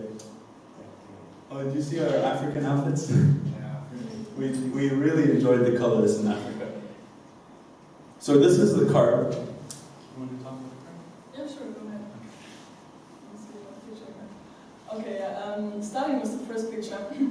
CARP in Nigeria is very, very active. They have lots and lots of students, and they're really, they have like, how to say, they have unrest because they want to do something and do something and do something, but sometimes they are limited because of really small things for us, but it's big in Nigeria. Electricity, for example. The CARP Center doesn't have electricity, and every single time they're having a workshop or an event, they have to rent a generator. That's a generator. This creates electricity. Yeah, you put gas inside, and then it has enough power to run 3 rooms and you have electricity. Gasoline. Yes. So we made an online fundraiser. I don't know, maybe some of you saw that on Facebook. And we said we want to have $200. We want to fundraise $200 to buy this one for the CARP Center. This was actually a little bit more expensive than $200. When the national leader came, when he heard that we raised money for that, he was like, I'm going to add money to that. And so he added some more, and we bought an even better, bigger machine, you know. So this is the CARP president of Nigeria. He's 24 years old. He's blessed, and he is really, really needing a lot of encouragement with what he's doing, because it's growing like crazy, and he can't handle it at the moment, you know. And he wants to go to Korea to get an education in some university. So what we also did was a little bit leftover money. We painted the whole CARP Center because it was not looking very nice, and we had a meeting where we decided to, plan lots of activities, movie nights, art night, paint night, and singing night, and then we said, okay, we want to make it a beautiful environment so it's actually attractive, and the young people that want to come there. So we painted it, and here's Steve, this is me, this is the CARP leader, and there are also two CARP students who helped to paint the whole place. This is the 3-day workshop that we had, and how this came to happen is Steve and me, we went one day to the university, to the campus in Abuja. We were invited by the CARP president, which is Joseph, here holding the banner on the left. And he said, okay guys, you're still here, so why don't you come to the university and give a talk? Okay, so we went to the university, we spoke, I don't know, for 1-2 hours, and then he gave also an introduction to the divine principle. And maybe we have a picture of that. Yeah. That's it. That's where we spoke, and you see all these students there. And as they saw the white people, they're always excited, because they think the white people, they have got to say something important. So then more and more started to come in. We started maybe with 5 people sitting there, and after 1 hour we had about almost, 40, 50 people coming in. And so we just shared about the vision of CARP, what CARP is trying to create, what kind of environment they're trying to create, what kind of values. So all these people here, almost all of them, came up then 1 week after that and joined a 3-day workshop. We didn't talk a lot, we just asked questions. We wanted to know what these young people were passionate about, what they cared about, what did they want to do with their lives. And we encouraged them that CARP was a safe environment that can help them prosper in raising their heart, becoming global leaders, and connecting them to people like you, young people here in Germany. We even offered doing live videos where once a month maybe, you guys can see each other live on video, and you can ask each other questions, because they really need spiritual brothers and sisters, spiritual parents. And that was at the university. These are our CARP members already, and then there are some new ones also in there. 99% of the CARP in Nigeria are all non-members of the church. They're just walking in, they love what they're hearing, and they want to be CARP members. So their requirement is 7-day Divine Principle workshop, and then they can become CARP student members. And so a lot of them are, and most of them are just fresh. And they're so busy doing HTM work to focus on CARP, so we really had to be there a lot and help, give them a structure of what they can do next. Yeah, so we tried to spend also a bit more time with CARP, because it actually inspired us a lot when you see all these young people who are, have open ears, and they're so, some of them are really going through tough times. One of them here, they approached Steve and said, he's actually dealing with depression and not in a good environment, and he really felt that CARP is a safe environment for them to come. And so did some others of them. They said they feel really good and safe in this kind of environment, because they themselves said it's dangerous to make friends and relationship outside. You don't know where they bring you. This is what they said themselves. So they were really happy and grateful that they could be in this kind of protected environment, listen to guidance, giving them some hope on how they themselves can be future leaders, giving them a purpose of their own life, basically. But as he said, there's not so many people who have time to guide them. So Steve and me, who felt actually very responsible for them, even for the CARP leader, because he himself is a young university student, and he's a first-gen member. He himself still has to, grow spiritually. He needs parents. But the national leaders and all these other leaders, they're so busy with HTM work, with this project, with blessing, with national restoration, that there is no one who can take Joseph on the hand and say, I will raise you as my brother, or, and help him to develop the projects, run the workshop, and take care of all these other students. So what I'm also asking you, if you are interested in having spiritual children, what we did with the CARPs is we adopted spiritual children because there was no one who was able to take care of them. They pay their workshop fee, which is maybe like $10 or whatever, and then they have spiritual parents, or a spiritual brother, or a spiritual sister. Because that one person called Joseph, he himself is going to Korea very soon, and then there's no one taking over. And it's basically a crowd of young university students who is ready to receive the truth, but they need guidance. They need somebody to take care of them. You can chat with them. We wanted to make connections. If you're interested in that, we would love to connect you with those people. They're so happy if they can just have a Skype call or a chat, and you can see how they're doing. You can give them some guidance, because you're all so experienced. You all had so much education already. Growing up the second generation, we listened to tons and tons of workshops. We have so much wisdom. We have so much to give. And these young people, they really appreciate it so much, and they need that. They are hungry for that. So if you're interested, then please, we can make that one, we can make that bridge, and they will be very, very happy and grateful for that. This is, we had a leaders meeting with the CARP students, where we tried to talk about time management. They were dealing with the issue of having no money to do what they wanted to do. And every time you hear, I have no money, but you have a building, and you have tons of human beings around, that puts ideas in my mind. So we started to talk to them about what can they do. And so we cleaned up the place, we painted the place, and they had activities 3 times a week where they can raise money. So they go out into the universities and sell tickets for like 50 cents, €1, and they come to watch a movie together, or to play games together, or to watch the sports game together, or something like that. But at least it's creating a space where people can come and feel like, this is my club, this is my area. It's a good people, they want to change the world, and they want to better themselves. And they start raising money, little at a time, little at a time. And we gave them a boost by buying that generator so that they didn't have to go over that huge hurdle, because that generator was expensive, and a lot of 50 cents. Time management. She was trying to educate them about time management. African time. African time is 2 hours late, always. So when you have a workshop starting by 9, you are happy if they all show up by 11, actually. African were the first here today. You're the first one. You're a good example. Give them a round of applause. Africans are unpredictable. Thank you very much. And you also have the best hearts in the world. That's true. So this was during our leaders workshop, where we just, trying to organize the leaders a little bit after Joseph goes to Korea, so to help raise the next leader, actually, that is taking over.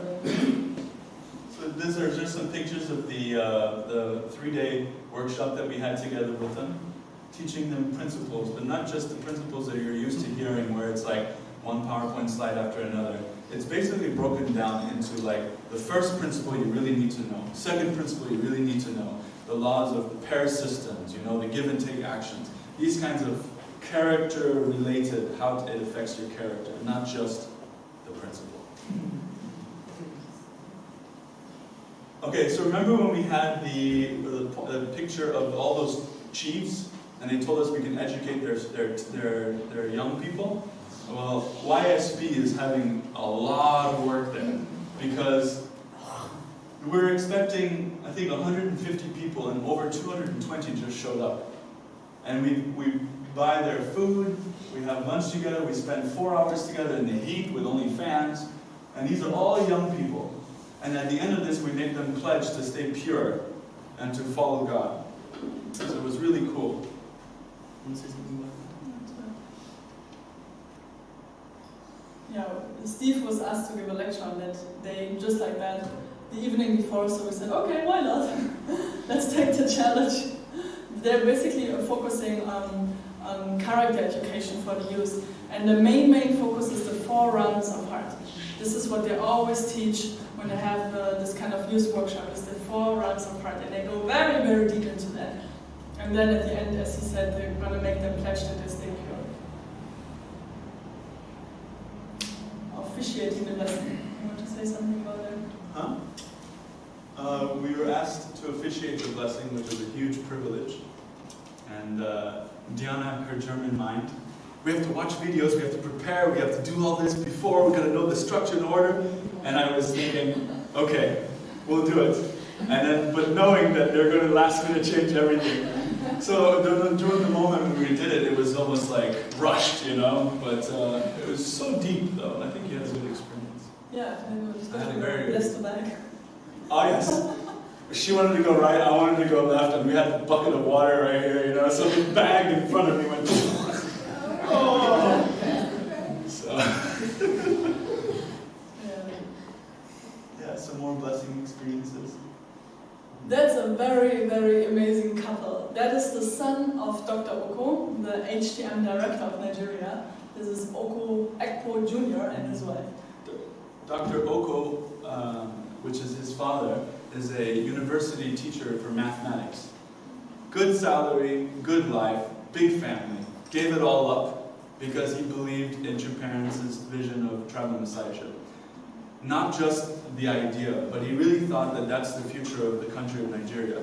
The only way to change Nigeria is to go and educate the couples and the families to become different, to love one another better, and to exemplify true love. And he really believes it. And he tells everybody, this is our only hope. And if we don't do it, if we fail, we have no hope.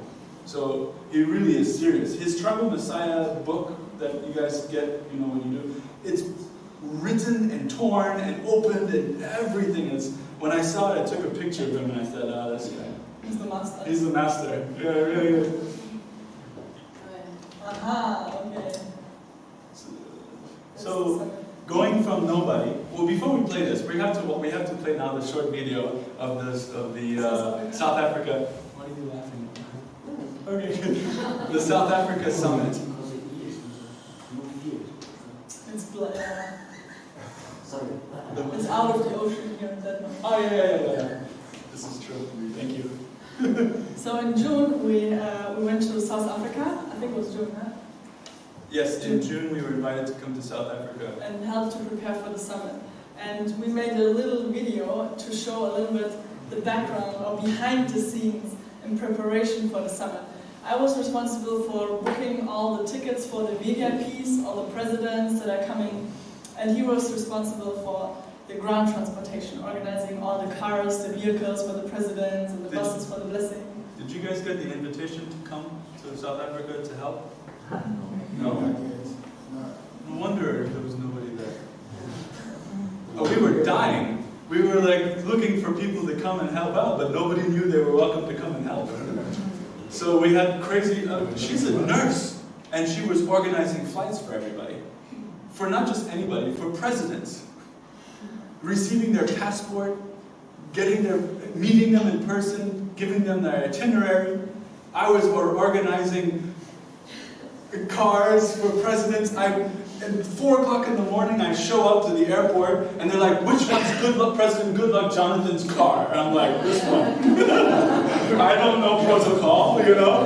I don't know anything, and here I am with this car. You know, like, is this good enough? For a president, you know? And that was only the first one in Sao Tome, and went even the next level. I arrived there and they said, Jana, sorry, but there are no airplanes. There are no airplanes in that island because that island is so small, there are only 4 aircrafts coming in and out of the country. And they're all full. So they're full, so you better find a solution.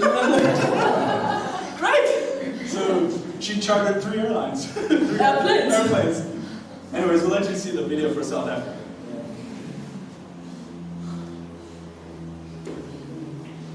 You found it?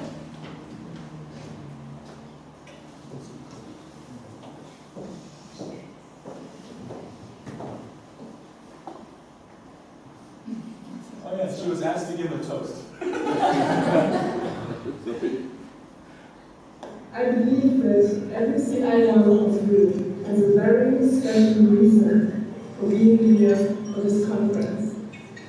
And I hope that through this conference and through creating new relationships with each other, we can really make a bond and work towards one goal, which is a world of peace in our families, in our nations, and in the whole world that we have many representatives here tonight.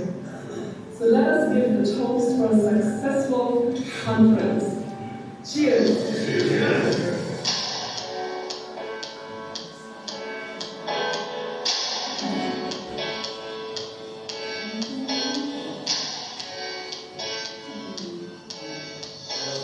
We're excited about what we're gathered here for. It's to promote peace, it's to promote dialogue. Let's bring people from all different backgrounds together, different nationalities, ethnicities, races, and religions.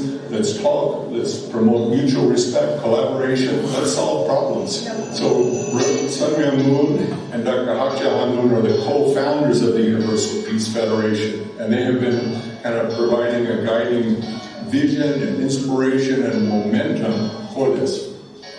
Reverend Sun Myung Moon passed away in 2012, but Dr. Hak Ja Han Moon is now leading forward this great movement. It spans 150 countries. We have thousands and thousands of ambassadors for peace all over the world who are working together. So it's building momentum. What we're going to do today is going to be launch something we call the International Summit Council for Peace.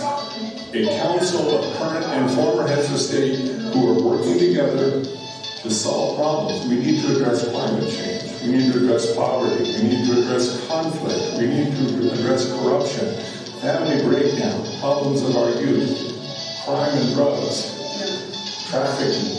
Let's collaborate, work together to solve those problems. We are on our way to the Blessing Stadium in Soweto, and we're here with Kevin. Kevin is from South Africa, right? And he's driving on the wrong side of the road. We're on our way to a beautiful blessing event. I got in charge of accommodations in the hotel, in charge of booking flights, and in charge of vehicles. And in charge of making sure everybody experiences heaven right there. And Reverend Sasaki-san is in the back enjoying the view. I'm here in Soweto, South Africa, in the beautiful Orlando Stadium, well, where it's going to be the most historical event in all of history, where this wonderful God-prepared prophet will be gathering his people to usher in the only begotten daughter of God, arriving here in South Africa, and will be received and parade around the stadium in front of thousands and thousands of South Africans. She will bless them all with millions of people watching live. And that is an amazing, amazing occasion. Get ready, and you don't need to miss this occasion. There you go.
child shall realize what they've been missing.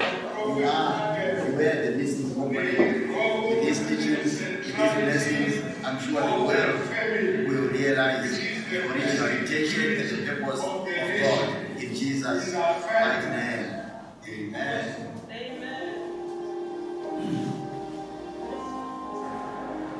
Oh, good God, help us.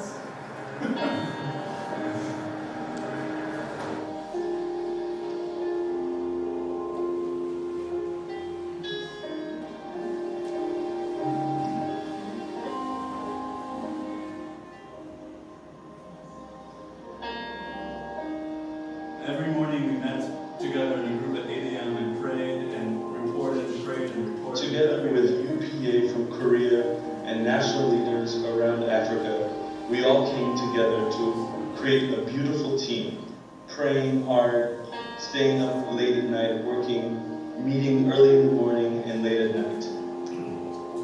And we had our occasional party.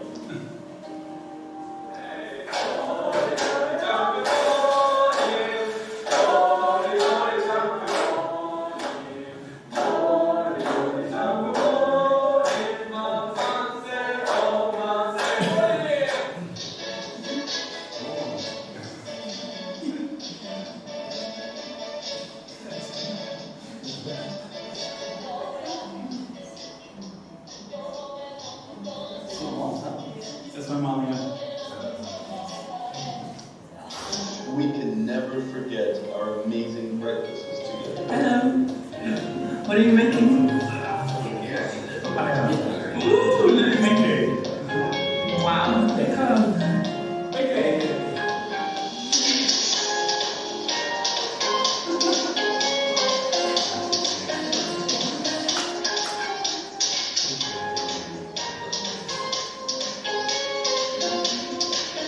My little brother was in charge of accommodations, all the hotels, food, and everything. That was tomorrow's breakfast. Our unity was centered around the amazing leadership of Kathy Rigney and Bakri Kamara.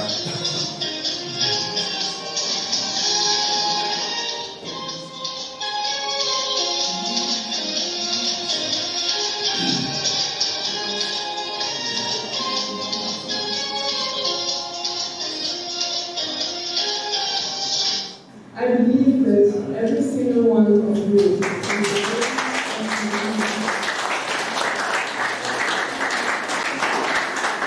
So, in both summits, there was really a family spirit there. My mother has been working for over 45 years in Africa. She's the one who meets all these presidents and former presidents together with Kathy, the leadership of Kathy Rigney.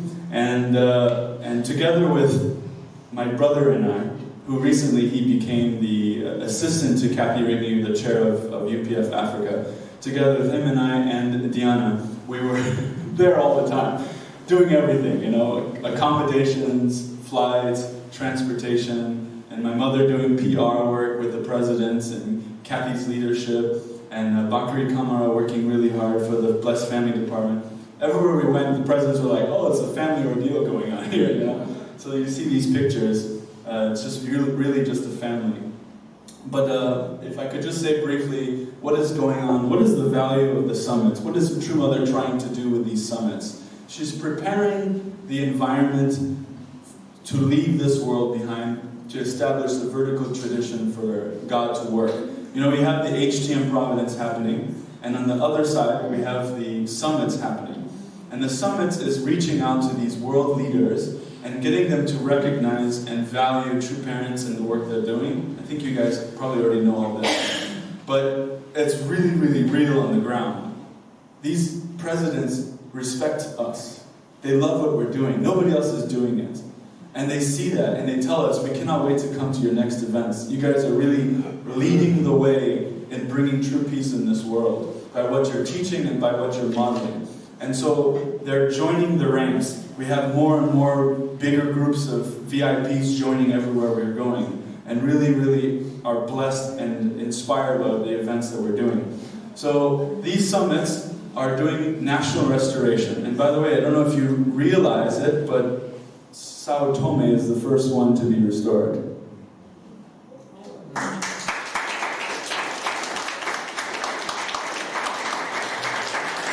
So there's 3 conditions that True Mother gave. You guys know those 3 conditions already for national restoration?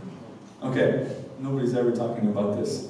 Okay, let me enlighten you. Please correct me if you know better, but to my best understanding, because sometimes it changes. As of a few months ago, before this summit happened, the 3 conditions were that the president and the government has to co-host a national level summit, which is what you just saw.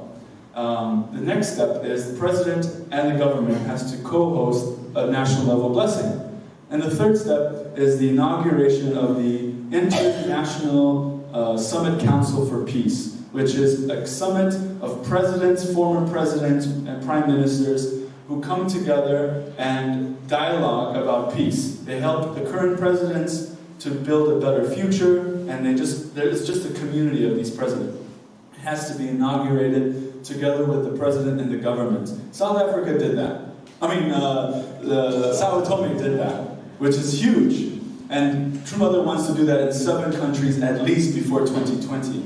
And Sao Tome is 200,000 people only, and Principe. There are only 200,000 people, but according to some, Sao Tome is the center of the earth. Did you guys know that? You show us where is Sao Tome is. Oh, okay. When you look at Africa, do you guys know how Africa looks like? Okay, you know where Nigeria is? Yeah. The center almost in the middle. Underneath Nigeria, about an hour and a half on a flight. And to the right of that is, I think, Cameroon. There's Cameroon, you know, when the bend. Yeah, when it bends. You know the Gulf. It's like this. Here is Cameroon, and there at the Gulf, beside there. You have to zoom in on your phone like this to see it. There is an island there. That's Sao Tome. Yeah. Yeah. So it's middle of the ocean. Yeah, middle of the ocean, and it's beautiful, and it's old, and it really needs a lot of investment. But it's beautiful. People are a peaceful city. From Nigeria to going to Sao Tome, we're walking around at night, and we felt really peaceful. It's also where all the dogs go. There's too many dogs there, really, everywhere.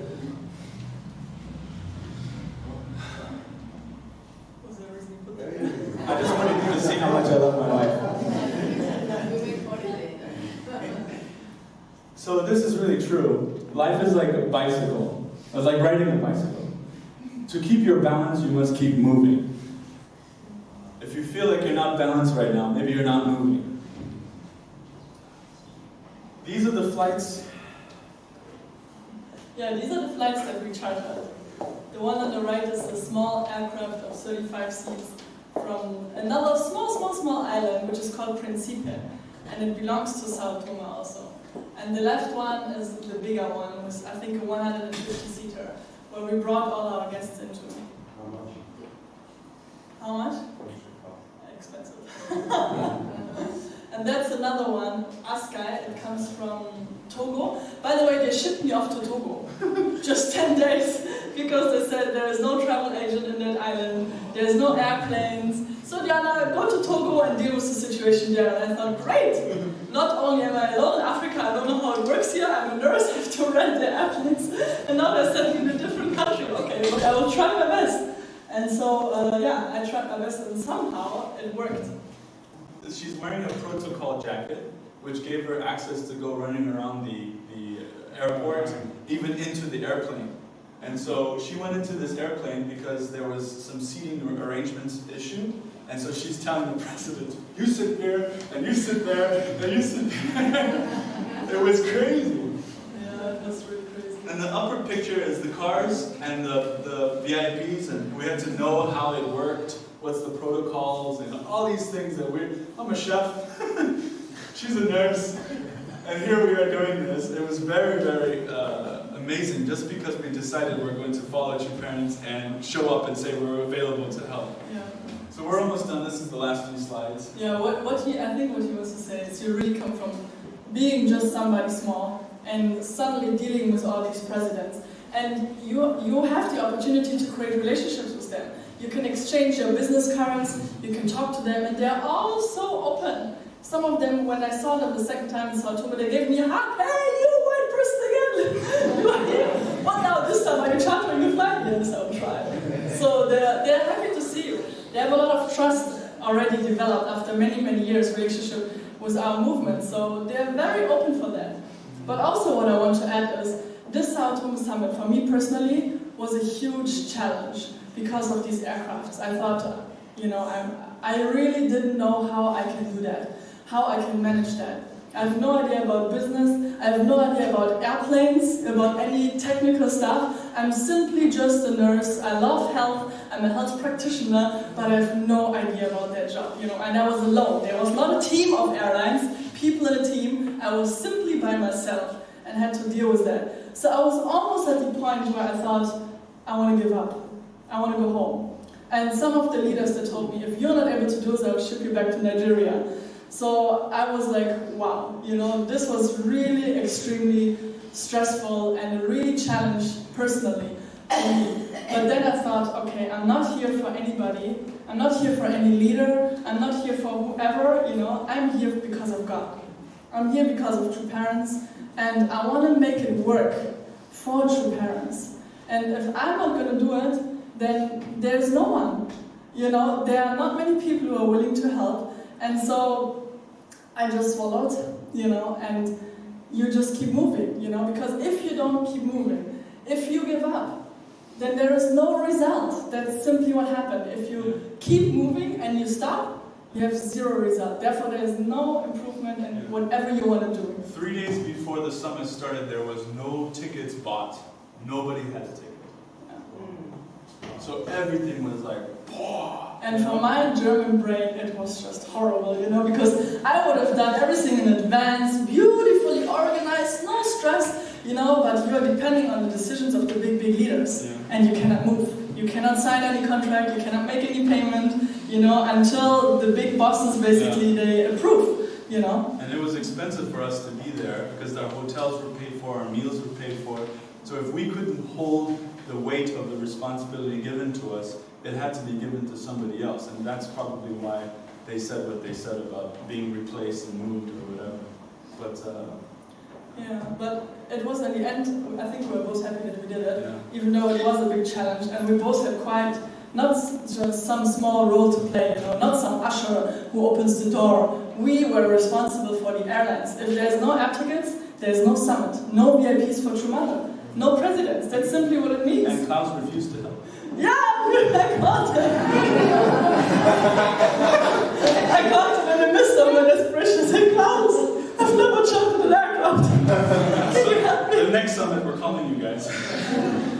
So we really wish, you know, actually really, that's a good point, that there were more people being organized. He was lucky, he had 2 people on his team, but these 2 people were not very, not very much organized. So he was the brain and there were the hands, you know. But it's really, really needed. Help is needed. So whenever you do have an opportunity or you feel inspired to help, it's really appreciated. And I will be so happy to have some German brain on my team. So yeah, that's the result. That's the airlines.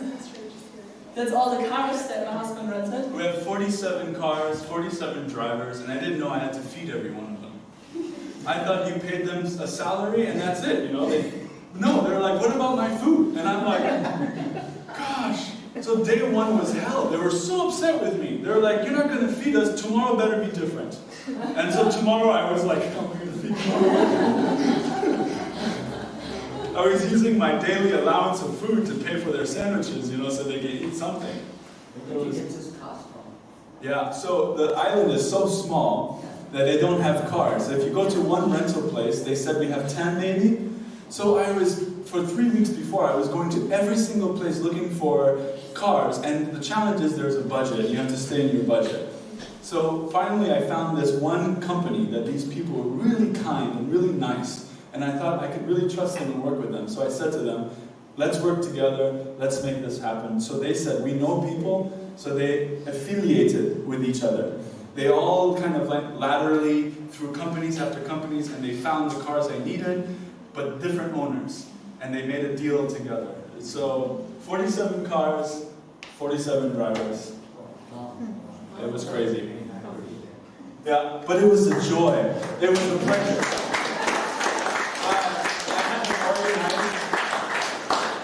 They have such kind hearts, the Sao Tome people. They're so kind and loyal, you know, and I was giving them an organization of how we're going to do things. You know, at this time I'll give you the signal, and all of you line up here, and you'll start going and picking up the president, and then going to the hotel, turning around, coming back and making sure. It was just beautiful to see, you know. It became his family. It was my family, you know. Familia. Anyways, next. This is Oliver Davis. You guys know him from England? He was called to organize the whole summit.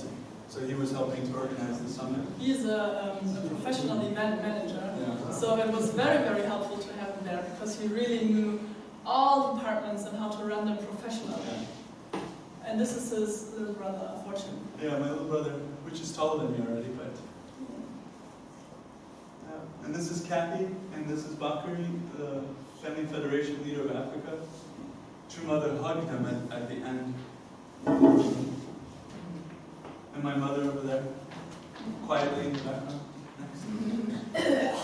We're doing a lot of planning meetings, as you can already tell. Here we were fed up. All the leaders were out meeting presidents, trying to invite them to come, and going to the event in Korea. So nobody made decisions on the program, on what needs to happen. And the event was going to be 3 days later. So we decided, we'll decide what the program will look like. Let's all talk about it, you know? And so we're lucky we were not the only one. We had Reverend Robert Kittle there and some other people, and we all decided what we're going to do, and it went with it. They went with it, you know, so, which was nice. And that's the family. That's the Winter family.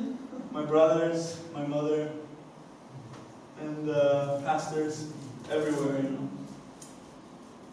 We got the chance to work outside in the hotel with a beautiful beach sometimes. It was really nice. Prophet Khadebe, as you know him from South Africa, we had a chance to be with him. He's very small, but he's powerful. He's like Mighty Mouse. He is the one that is going to co-host with UPF the next summit in December, in the beginning of December in South Africa. And this is the wife of Bishop Idahosa who we're talking about. He couldn't come, so his wife came.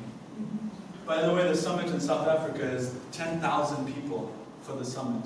And the one we had here was, we had maybe 900 people come. Here was 900. Yeah, here were 900 people, but the people that we had to organize were only like 85 or 90 people, the big people. And the one in South Africa coming up is going to be 10,000 people. Times 10 for all my cars and everything. And these are the presidents and the prime ministers. This is Good Luck Jonathan. True Mother really has hope in him. He does a lot of, he introduces True Mother whenever she comes on the stage. They made the International Summit Council for Peace, which is one of the conditions to have national restoration, to inaugurate that in that country. So they did it in Korea, they did it in South Africa, and they did it in Sao Tome. And Good Luck Jonathan is the head of the International Summit Council for Peace now, which is an organization to bring current and former presidents together, and this is what they are. These are all former and current presidents standing there from Nigeria, Uganda, and this was at the airport when they departed. So, we wrap up here, and when we were doing our working in Africa, we thought what we do is really peace connectors. We connect people for peace through organizations, through charitable, people who want to donate. Somebody asked me what's going on here, and we put them together. So we decided we're going to be called the Peace Connectors. So we opened up a website called Peace Connectors, and we want you to know that if you want to do anything, we're your people to connect you. For example, the next summit in South Africa, 10,000 people. If you guys are interested, it will be in the beginning of December. We will connect you with the chair, Reverend Bakari Kamara, and we can see what they can arrange for you to help there. In the past, what they do is you show up, and they'll take care of your arrangements, your food, and you just help. You know what I mean? So if you can take 2 weeks or 1 week or even a few days for the summit itself, we could use smart people. But even if you don't have the time or the opportunity to go all the way there, we can still, work with you if you're interested. You stay here in Germany and we do Skype, Zoom call, you can work on so many things online in the internet. It's not always necessary to be there physically. So if you still feel inspired but you don't have the opportunity to go all the way there, then still the help is very much appreciated. I think that's it. Yeah. Same and thing, if you same want thing to with adopt them. children. That's it.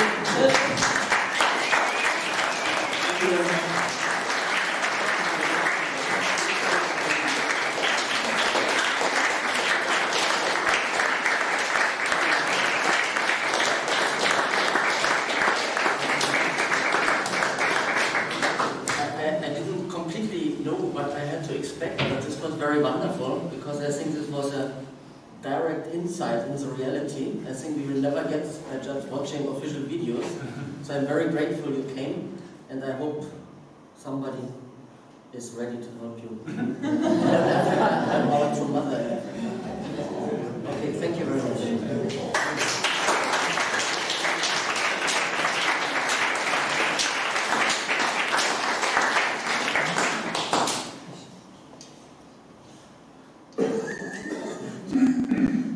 So nobody realized how time passed because some African people spoke.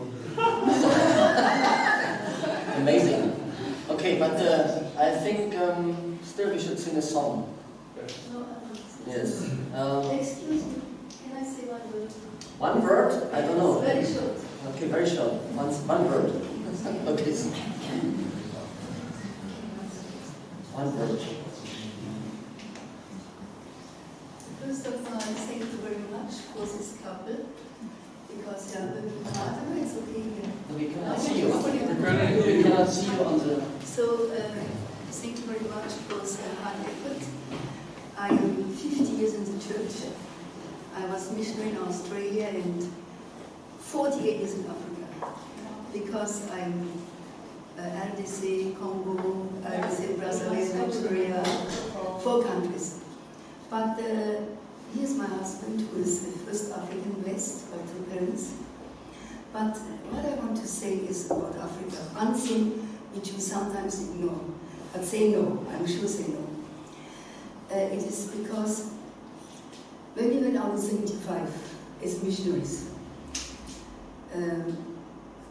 these members we gained, they are now also 30 years in the church, our first members, 30, 40 years. And they have blessed children which are grown up.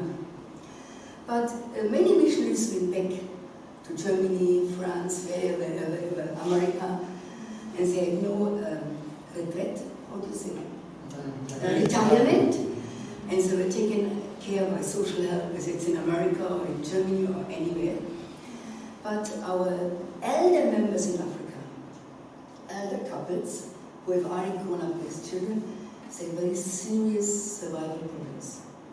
Because also are blessed now, they are in other churches, and they have had time to, some had time to build their house, had their profession, had this, had that.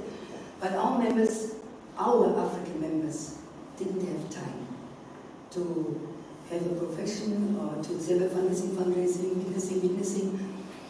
And I believe, because our house is still in Africa.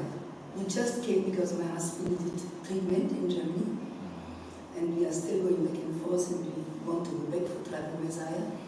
So, which we already did, but we want to continue. So, what I want to say is, sometimes the German members, French members, Italian, whatever, should think about some social project for the elder African members, for the elder couples. I will give one example, just one. Our national leader, Lau Asson, who is 13 years national leader of the church, going back to Africa, back and forth, Korea, back and forth. As soon as she was not leader, she was in total poverty. I gathered some money from everywhere for her to just survive. Even last year I said whatever I could to Africa for her house. Yesterday her son died, second generation. He died of liver failure. Why? Because they went to so many doctors, nobody could find out what it was. And it was such a long disease. And he died yesterday, second generation. So first one from Cameroon. And so, these things are very sad. But you went everywhere, everybody borrow money to bring him to the hospital. And I believe that sometimes there should be a small social project for the elder African couples. I've tried so much with my husband to collect money, to give our own money, and actually in Germany we are dependent on our daughter, which is working in BST Krista, to survive here, because we have to go back. But I don't know whether you can understand. I think this probably can understand you, because you saw the elder African members who are not so party to our reforming in the church, are all sick, many of them. If their second generation is not rich, then they have problems. So maybe sometimes, maybe it's just a suggestion that the German members give 5 euros a month, not to me, to somebody. So whatever we have a system of internet, if there are African family very much suffering, we may help. Good to hear. Thank you.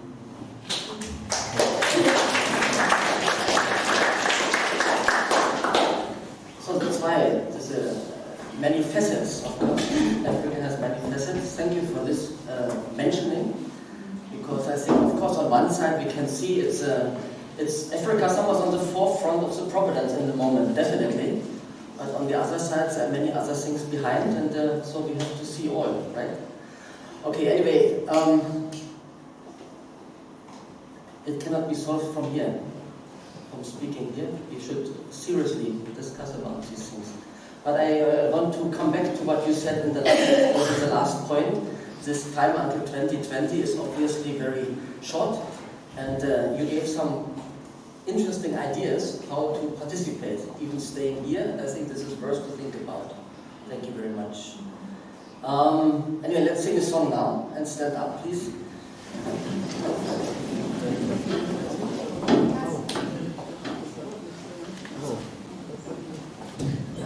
Pass it on.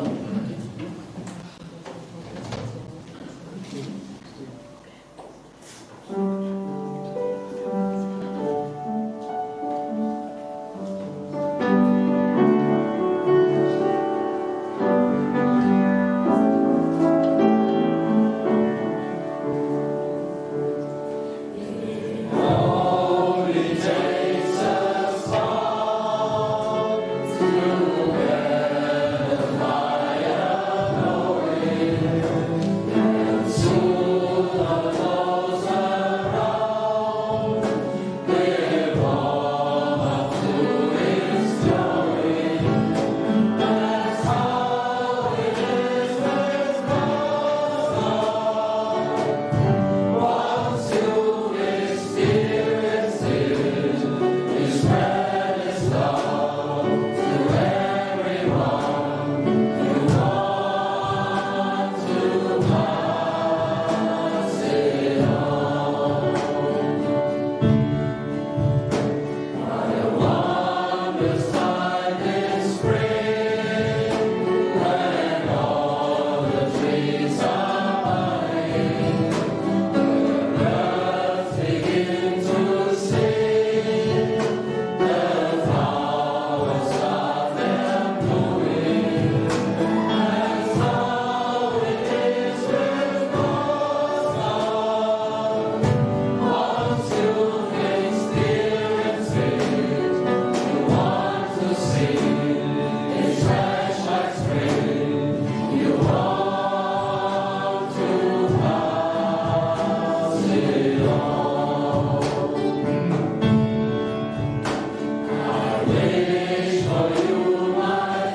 Es gibt natürlich noch ein Leben außerhalb Afrikas. Wir lassen erstmal die Wochenschau weg, die könnt ihr alle selbst anschauen. Ist sehr interessant, ich kann es nur empfehlen, weil vor allem der Bericht über die Peace Road im Balkan ist sehr interessant, schaut es euch unbedingt an. Weil wir haben ja auch, wie gesagt, die wahre Mutter am Ende Oktober in Albanien und gerade dieses Event war eine gute Vorbereitung darauf. Und die Hoffnung ist ja, dass in Albanien irgendwo auch viele Oberhäupter, Staatsoberhäupter, gerade aus den Balkanregionen zusammenkommen, eben für den Frieden. Und wenn wir mal wissen, die europäische Geschichte, die letzten 20 Jahre, der einzige Ort, wo Krieg war, das war der Balkan. Und wenn dort diese Konferenz erfolgreich sein kann und diese führenden Häupter von damals und heute zusammenkommen können, die Chance ist da, dann kann eben auch in Albanien die wahre Mutter sozusagen landen, und damit auch in Europa. Soweit das. Ansonsten nur noch ein Hinweis auf 2 Workshops. Wir haben wieder mal 2 Tage Workshop Ende November. Das kann man schon mal im Hinterkopf behalten, 22. bis 24. November. Und ich wurde noch speziell gebeten, ja, okay. Okay.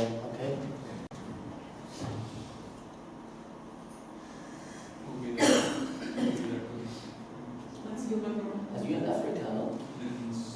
End of the month.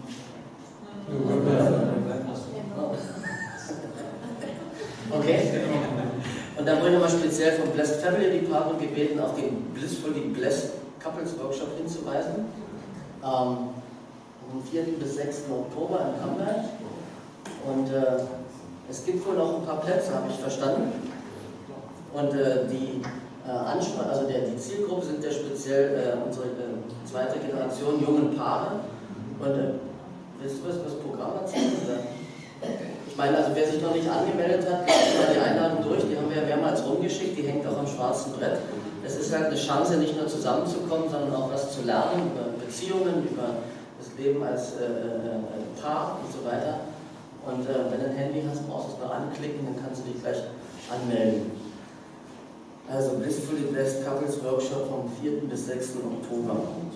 Ansonsten, was jetzt hier unsere eigene Gemeinde betrifft, wollte ich sagen, die nächsten beiden Sonntage werden wir jetzt also keinen offiziellen Gottesdienst haben. So sieht es wohl aus.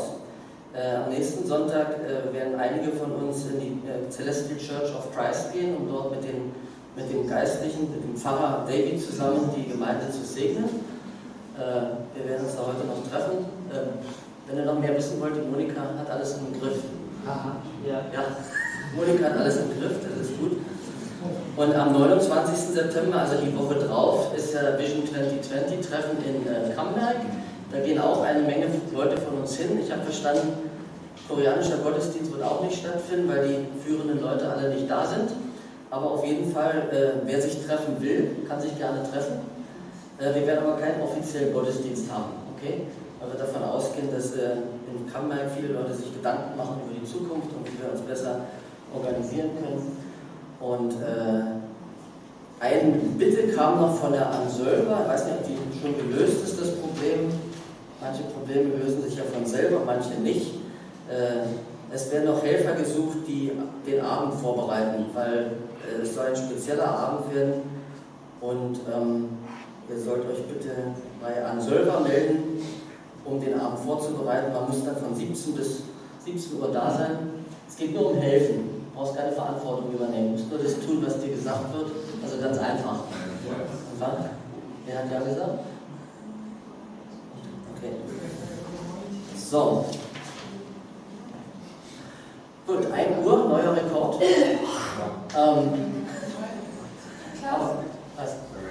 Quick announcement. Another announcement. Yeah. Nicole and I have been in a gospel choir for the past few months, and we have a concert next Sunday in Mainz. So it's going to be at 8 o'clock. If anybody wants any more information, you can come to Nicole. What do you mean 8 o'clock in the morning? 8 p.m.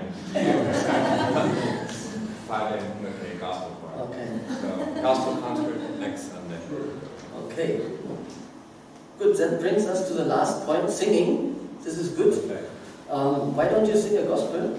Not today, maybe later. Let's sing the final song together, By the Spring of Life. This you cannot sing if you spreche Englisch, sorry. Hier steht. Das Lied singt man besser im Stehen. So.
Falls ihr inspiriert seid durch die Arbeit mit den Pfarrern in Nigeria, diese DVD ist interessant und es ist sehr bildend. Es ist sehr bildend, weil du kriegst mal eine völlig andere Sicht, wie man eben lehren kann, wie man die Prinzipien rüberbringen kann. Ansonsten wünsche ich euch noch einen schönen Sonntag. Alles Gute.